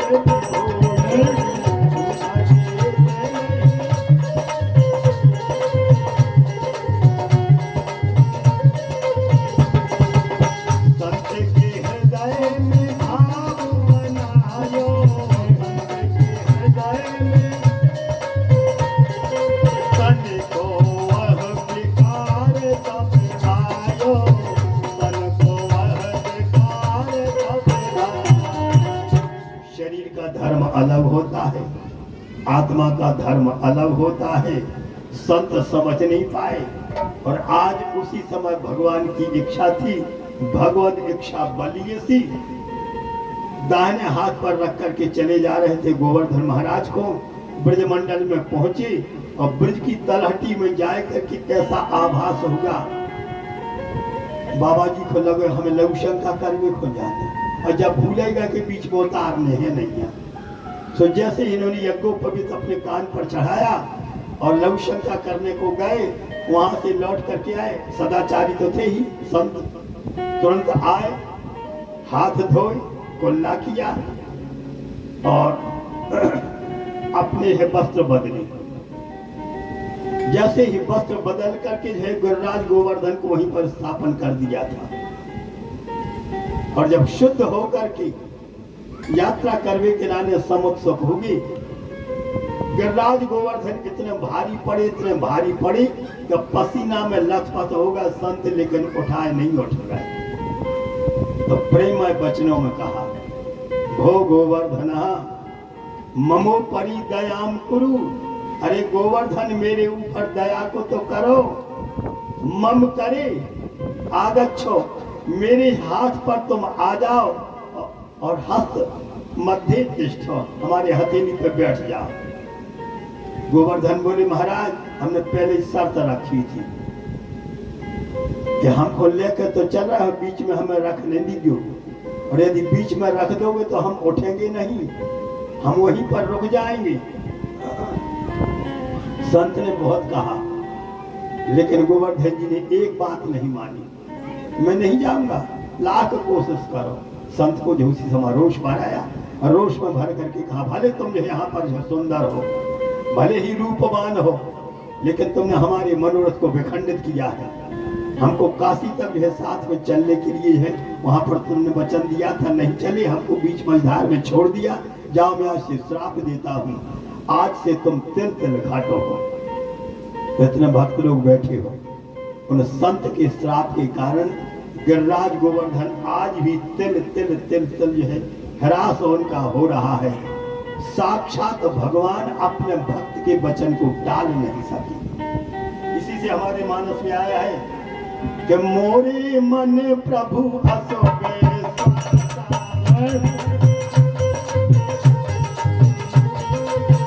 मोरे मन प्रभु अस विश्वासा, मोरे मन प्रभु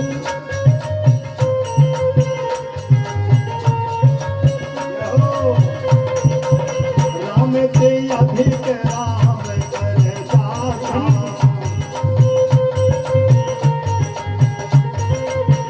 गोवर्धन के दर्शन पा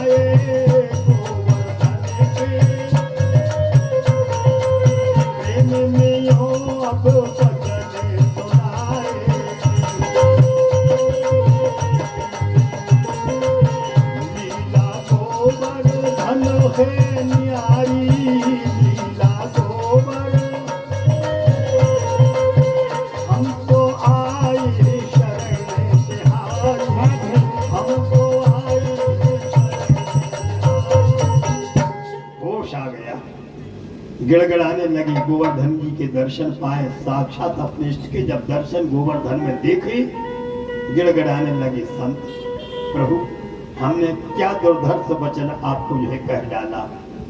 गोवर्धन जी कहने लगते हैं, मां शुचा शोक मत करो भक्तराज, भगवद इच्छा बली इसी, ये हमारी इच्छा थी, इसी कारण से तुमने ऐसे वचन सुनाए। तुम्हारे वचन को हम जो है मान करने वाले हैं और तिल तिल रोज घटेंगे, लेकिन है भगवान का साक्षात स्वरूप। बोलो गोवर्धन नाथ भगवान की जय हो। सज्जनों अपने केंद्र पर आ जाए, अपनी जगह पर आ जाए। यशोदा नंदन कृष्ण ने जाकर के नंद बाबा को जो है संकेत किया, बाबा प्रत्यक्ष भगवान है हमारे गोवर्धन, इंद्र की पूजा जो है यहाँ पर बंद करो, जो दर्शनी देवी के नहीं आते, गोवर्धन की प्रारंभ करो।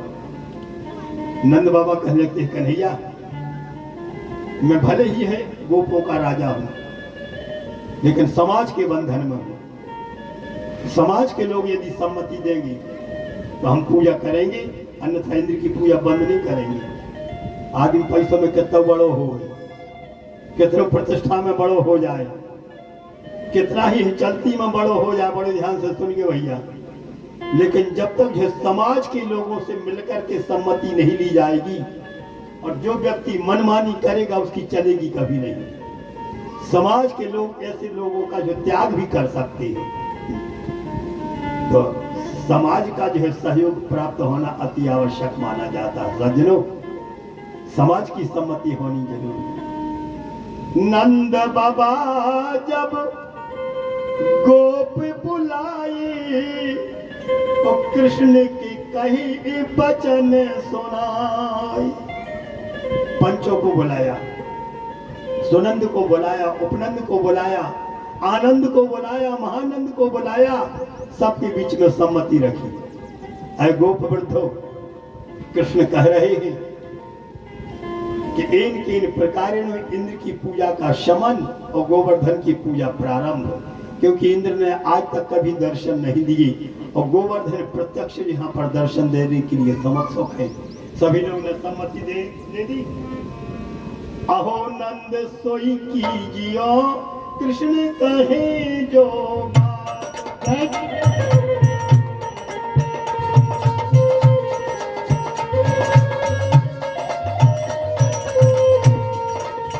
समाज की सम्मति परिवेष्टित मानी जाती है।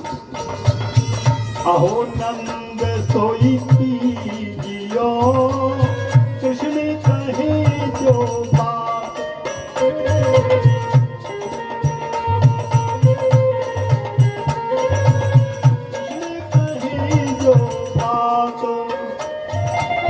सब ब्रज जन मिल पूजियो, सब ब्रज जन मिल पूजियो।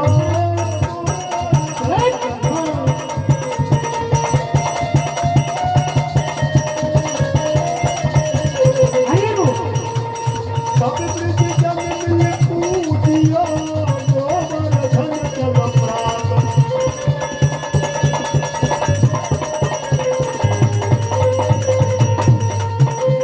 सब ब्रज जन मिल पूजियो, गोवर्धन तब प्रात। सब ब्रज जन मिल पूजियो, गोवर्धन तब प्रात। बात युक्ति सम्मत थी। कृष्ण के प्रभाव को ब्रजवासी लोग देख चुके थे। कुछ सियाने सियाने गोप कह रहे थे, नंद बाबा का छोरा देखने में तो छोटा है, लेकिन उसके काम बहुत बड़े बड़े हैं। खेल खेल में जो है यहाँ पर बकासुर नाम के दैत्य को बचाता है। खेल खेल में जो है यहाँ पर अघासुर नाम के जो है दैत्य का अवतार कर दिया। सबने सम्मति की। गिरिराज गोवर्धन की पूजा करने के लायक पहुंचे सब लोग। भगवान ने साक्षात दर्शन किए और पूजन एक रूप से करवाई। पूरा जो है भोग जो लेकर के आए थे लगाया। प्रसाद रूप में थोड़ा सा हलवा मिला और उसी हलवा प्रसाद को जो पा करके लेकर के सब लोग अपने अपने घरों में पहुंचे। दान पुण्य करने में ह्रास नहीं लगता। धर्म के काम में कितना ही व्यय हो जाए, धर्म के कामों में कितना ही खर्च हो जाए, लेकिन साथियों धन की शोभा धर्म करने से होती है। हमारे आचार्य लोग कहते हैं, हमारे विज्ञ लोग कहते हैं कि धनात् धर्मः। बस 10 मिनट की कथा और बाकी रह गए। बच्चों को संभालो, अपने संभालना चाहिए भाई। आप लोग तमाशा मत बनाओ। कृष्णाय वासुदेवाय देवकी नंदनाय च नंद गोप कुमाराय श्री गोविंदाय नमो नमः। भागवत महापुराण की जय हो। मात्र 10 मिनट की कथा और बाकी रह गई। षष्ठम दिवस की कथा का विराम चल रहा है। शांति का परिचय देंगे तो आप लोगों को आनंद की अनुभूति होगी। और धन्य है हमारे श्रोता बंधु, लगातार 2.5 घंटे से भी अधिक हो गए और आप लोग एक आसन से बैठे कथा रस का रसास्वादन करने जा रहे हो। श्रद्धा हो तो आप लोगों जैसी हो। हमारे धर्म प्रेमी बंधु वर्ग, हमारी धर्मयी माताएं, बहनें, बहु बेटियां जो अपनी अपार श्रद्धा का परिचय देते हुए अपने जीवन का लाभ प्राप्त करने जा रहे हैं। आइए साथियों, प्रस्ताव रखा कृष्ण ने, नंद बाबा ने जो लोगों से सम्मति की, गोपवृद्धों ने जो सहमति दे दी। जो पूजन का सामान इंद्र को जो वहां पर लगने जा रहा था, वह सामान पूरा गिरिराज गोवर्धन के लिए समर्पण कर दिया। दान पुण्य करने में कमी नहीं आती हुई है। मनसुखा भगवान का मोह लगा भक्त था। आप लोगों ने मनसुखा का नाम सुना हुआ। रासलीला देखी होगी आप लोगों ने वृंदावन में जाकर के या आपके क्षेत्र में। तो भगवान का इतना अंतरंग भक्त है। कृष्णस्य दैतः सखा मधुमंगला, उसका नाम तो था मधुमंगल, लेकिन प्रेम में उसको लोग मनसुखा कह करके पुकारते थे। और मनसुखा भगवान का मोह लगा भक्त था। जब भोग लग गया तो मनसुखा बैठा एक कोने में। कृष्ण कहने लगते, अरे मनसुखा अनमने से बैठे हो। मनसुखा बोला, अनमने से नहीं बैठ, 3 दिना से खुरमा मतियां बन रही, रबड़ी उठ रही, जलेबी बन रही। हम सोचते कि हमें प्रसाद मिले। ऐसे कठन देवता गोवर्धन से पालो पर गो तो सब पा गए, कुछ नहीं बचो। कृष्ण कहने लगते हैं, मनसुखा भगवान को समर्पण करने वाला घाटे में नहीं रहता है। उसी समय भगवान गोवर्धन के मुख से थोड़ा सा हलवा निकलो। उस हलवा को समाज में बांट करके वितरण करके अपने अपने घर पर गए। लेकिन ये है भगवान गोवर्धन की प्रत्यक्ष कृपा। जब जो है ब्रजवासी लोग चौका में पहुंचे तो चौका में जाके जितनो भोग लगावे को पकवान ले आए थे, उसे चौगुनो जो पकवान चौका में मिला। चौका जाना था। अब लगा कलयुग से प्रमोशन होगा, सो को के लगे किचन। अब तो समझ गए किचन, जहाँ रोटी बनते पेन की चौका कहावती, यहाँ से चौका के हमारे सियाने लोग आर्डर लगाए थे, खबरदार बाल बच्चे से कहते बिना पांव धोए चौका में नहीं जाए। बिना पांव धोए चौका में नहीं जाओ जात तो जो पेल को नियम में आए। अब होगा को प्रमोशन, सो अब बन गई बात किचन, सो पांव धोने की जरूरत नहीं। अब तो चप्पलों को काम है। बोल वृंदावन बेहतरी लाली, रोक टोक है कुछ रोक टोक नहीं। जैसे ही आज ब्रजवासी लोग ऐसे पवित्र भूमि में पहुंचे, चौगुना प्रसाद वहां पर देखा। अच्छा, एक विनोद की बात कही, चुनाव में 2 जने ठाड़े होते हैं, 10 जने हो जाओ ठाड़े। उन्हें जीता तो एक ही है कि सबरी जीते जी। कहा भाई राम अवतार बड़ा प्रिय सत्य है भैया, राम अवतार। मास्टर साहब भी आए हैं आज, तो हमें बड़ी प्रसन्नता हुई। हम भी चाहते थे कि बहुत दिनों से हमें मास्टर साहब भी नहीं मिले। अच्छा, जे को जीत जाते सो ओके तो बाजी बजाते, और जे की जमानत वो कैसा लगा। ओ से काका बजवा बाजी ये सब खूंखार हो कंदवा रहे जोई भाव निर्विरोध बन गए गोवर्धन समझदार के सारो काफी निर्विरोध ये जीते हैं। हाँ फारम जरूर भारो तो मन जब कोई कोटा ही नहीं अब इंद्र के लाने हैं गुस्सा नहीं आए। जैसे ही आज यहाँ पर गिरिराज गोवर्धन की पूजा हुई और देवताओं के राजेंद्र को होम तक नहीं लगो तो वो जमाने में मोबाइल चले नहीं हती सो मोबाइल को काम करते नारद बाबा नारद जी पहुंचे कहो देव राजेंद्र सब ठीक है। इंद्र बोले धुआं को जो अंदाजे कर रहे धुआं नहीं मिलो ब्रजवासियों को। नारद बाबा बोले नहीं मिलो कब मिल है जीत गए गिरिराज गोवर्धन सबने ब्रजवासियों ने पूजा कर दी। इतना सुनना था अहो श्रीमद महात्म्यम गोपानाम कान नौक साम कृष्णम मर्त्यमुपाश्रित्य चक्रोर्देव हेलनम। इंद्र कुपित हो गए। अच्छा तो धन के मद में मदान्ध होकर के नंद बाबा के ये छोड़ा कृष्ण की बातों में आकर के ब्रजवासियों ने हमारी अवहेलना कर दी हमारी पूजा बंद कर दी। अब देखें कृष्ण कैसे रक्षा करते हैं कृष्ण कैसे बचाते हैं। प्रलय काल के मेघ बोलाए प्रलय काल के मेघ बोलाए प्रलय काल के ब्रज में तब वर्षा करो।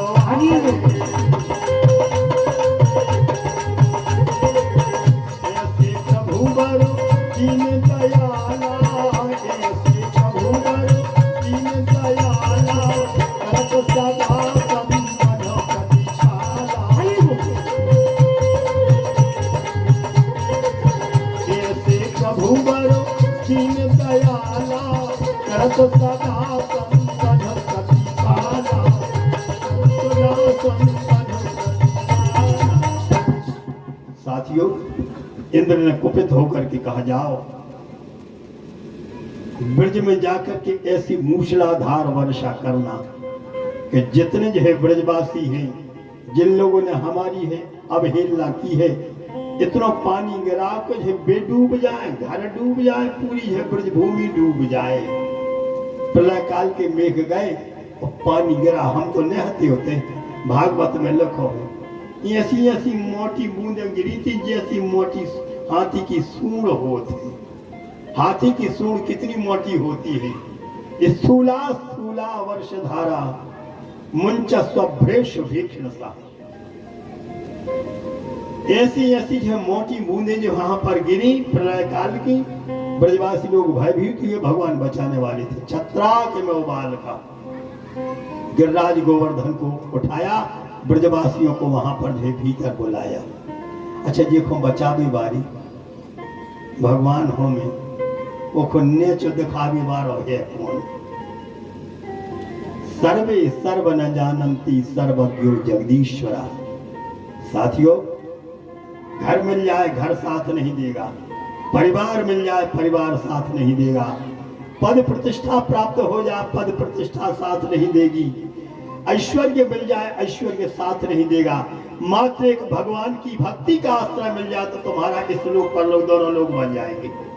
ये विशेषता है। देखो बचावे वाले ठाकुर जी हो गए 7 दिन की तो ठीक है 7 हजारों साल तक जो यहाँ पर पानी गिरे कोई जो है बाल बाका नहीं कर सकता।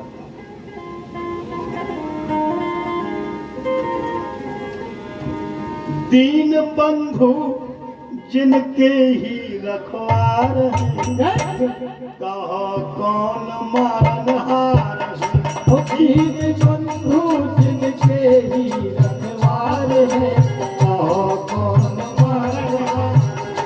दीन बंधु जिनके ही रखवार है कहो कौन मारनहार।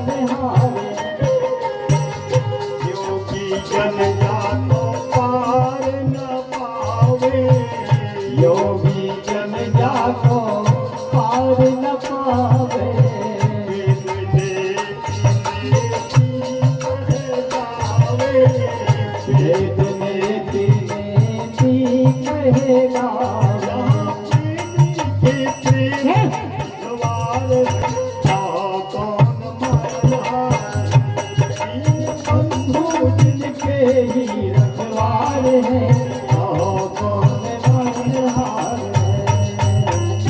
देखो बचावे वाले बे होंगे, बाल बाकों को कर सका। हमारे संस्कृत में एक कहावत है, मैं बिल्कुल हिंदी में आप लोगों को संकेत करना जा रहा हूँ, क्योंकि हमको सब प्रकार के श्रोता मिलते हैं, विद्वान अधिक मिलते हैं, पंडित लोगों में विशेष हमको कथा करने का मौका मिलता है, और गांव देहात में भी कथा कहने का मौका मिलता है। तो जिस नागरी भाषा में श्रोताओं को जो है समझ में आ जाए, अरक्षितम तिष्ठति दैव रक्षितम सरक्षति रक्षति यो हि गर्भे। कहावत है हमारे यहाँ पर, जिन भगवान ने हमारी आपकी माता के गर्भ में रक्षा करी है, वही भगवान बाहर भी हमारी आपकी रक्षा कर भी जा रहे हैं। आदमी को ठसा के बन गए भैया, हम यहाँ अपनी बचत कर रहे हैं, लाइसेंस मिल गया रिवाल्वर को, का कर है रिवाल्वर, भगवान के अंगारे ने को की चली जाए। सहस बाहु दस बदन आदि नृप, बचे न काल बदीते। इंद्र तो नाराज हुई, मेघों को निर्देश दिया, दिन रात मूसलाधार वर्षा हो रही, लेकिन यहाँ पर भगवान ने सबको गिरिराज गोवर्धन का आश्रय दिलाया। 7 दिन तक वर्षा हुई, निराश हो गए मेघ, पानी खुल गया, ब्रजवासियों को बाहर निकालो, और भगवान ने उसी समय यथायोग्य स्थान पर पहुंचाया। मेघों ने जा करके इंद्र से कहा, राजाधिराज देवराज गजबई तो होगा। इंद्र बोले, ब्रजवासी लोग डूब गए। मेघ बोले, एक बूंद तक नहीं लगी। फिर पानी कहाँ गा? बोले, एक बाबा पी गओ। अब उतना समय है नहीं। अगस्त नाम के ऋषि को वचन दिया था ठाकुर जी ने कि आगामी द्वापर युग में जिस समय इंद्र वर्षा करेंगी और हम गिरिराज गोवर्धन को उठाएंगे, तुम आसन जमा लेना, जितना पानी गिरे सो सब गिर जाएगी। लेकिन मेघों ने जाकर के जैसे ही संकेत किया, देवराज कृष्ण को साधारण मत समझना, कर तुम अकर तुम अन्यथा कर तुम समर्थ हैं। ऐसे कृष्ण की है शरण में जाओ तो कल्याण होगा, अन्यथा आपको यहाँ पर पल पल में है दुख झेलना पड़ेगा, स्वर्ग से भी आपका पतन हो जाएगा। मेघों की बातों को स्वीकार किया। कामधेनु गौ साथ लिए वृंदावन,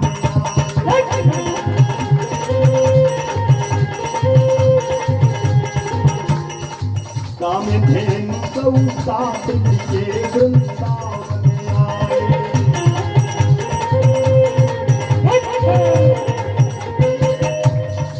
कामधेनु गौ साथ लिए वृंदावन आए, पैसों करो अभिषेक रूपो मान बढ़ाए।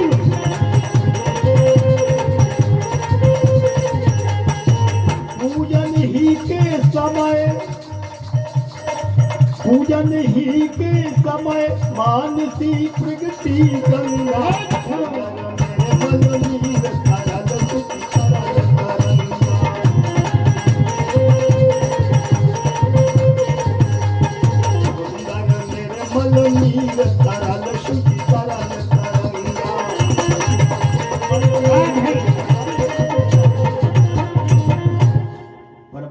आचार्य शुभदेव जी कहते हैं, देवराज इंद्र अपने किए पर पश्चाताप करते हुए कामधेनु गाय को साथ में लेकर के आए।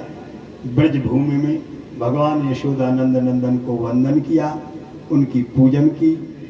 कामधेनु गाय के दूध के द्वारा उनका अभिषेक किया। जब दूध से अभिषेक हो गया तो जल की आवश्यकता पड़ी, तो भगवत इच्छा बली सी मानसी गंगा का प्रादुर्भाव हुआ। जो भक्त लोग गिरिराज गोवर्धन की परिक्रमा करते हैं तो उन्हीं के पार्श्व में मानसी गंगा का भी आप लोगों को दर्शन होता है। मानसी गंगा महारानी की जय हो। गंगा जी के जल से अभिषेक किया, भगवान का पूजन किया, और पूजन करने के उपरांत उसी समय आशीर्वाद लेकर के देवताओं के राजा इंद्र अपने जो है देवलोक को प्रस्थान करते हैं। ब्रज सीमंत में यहाँ पर है अगहन के महीने में भगवती कात्यायनी देवी का पूजन किया, उनको भगवान ने आशीर्वाद दिया। आगामी शरद पूर्णिमा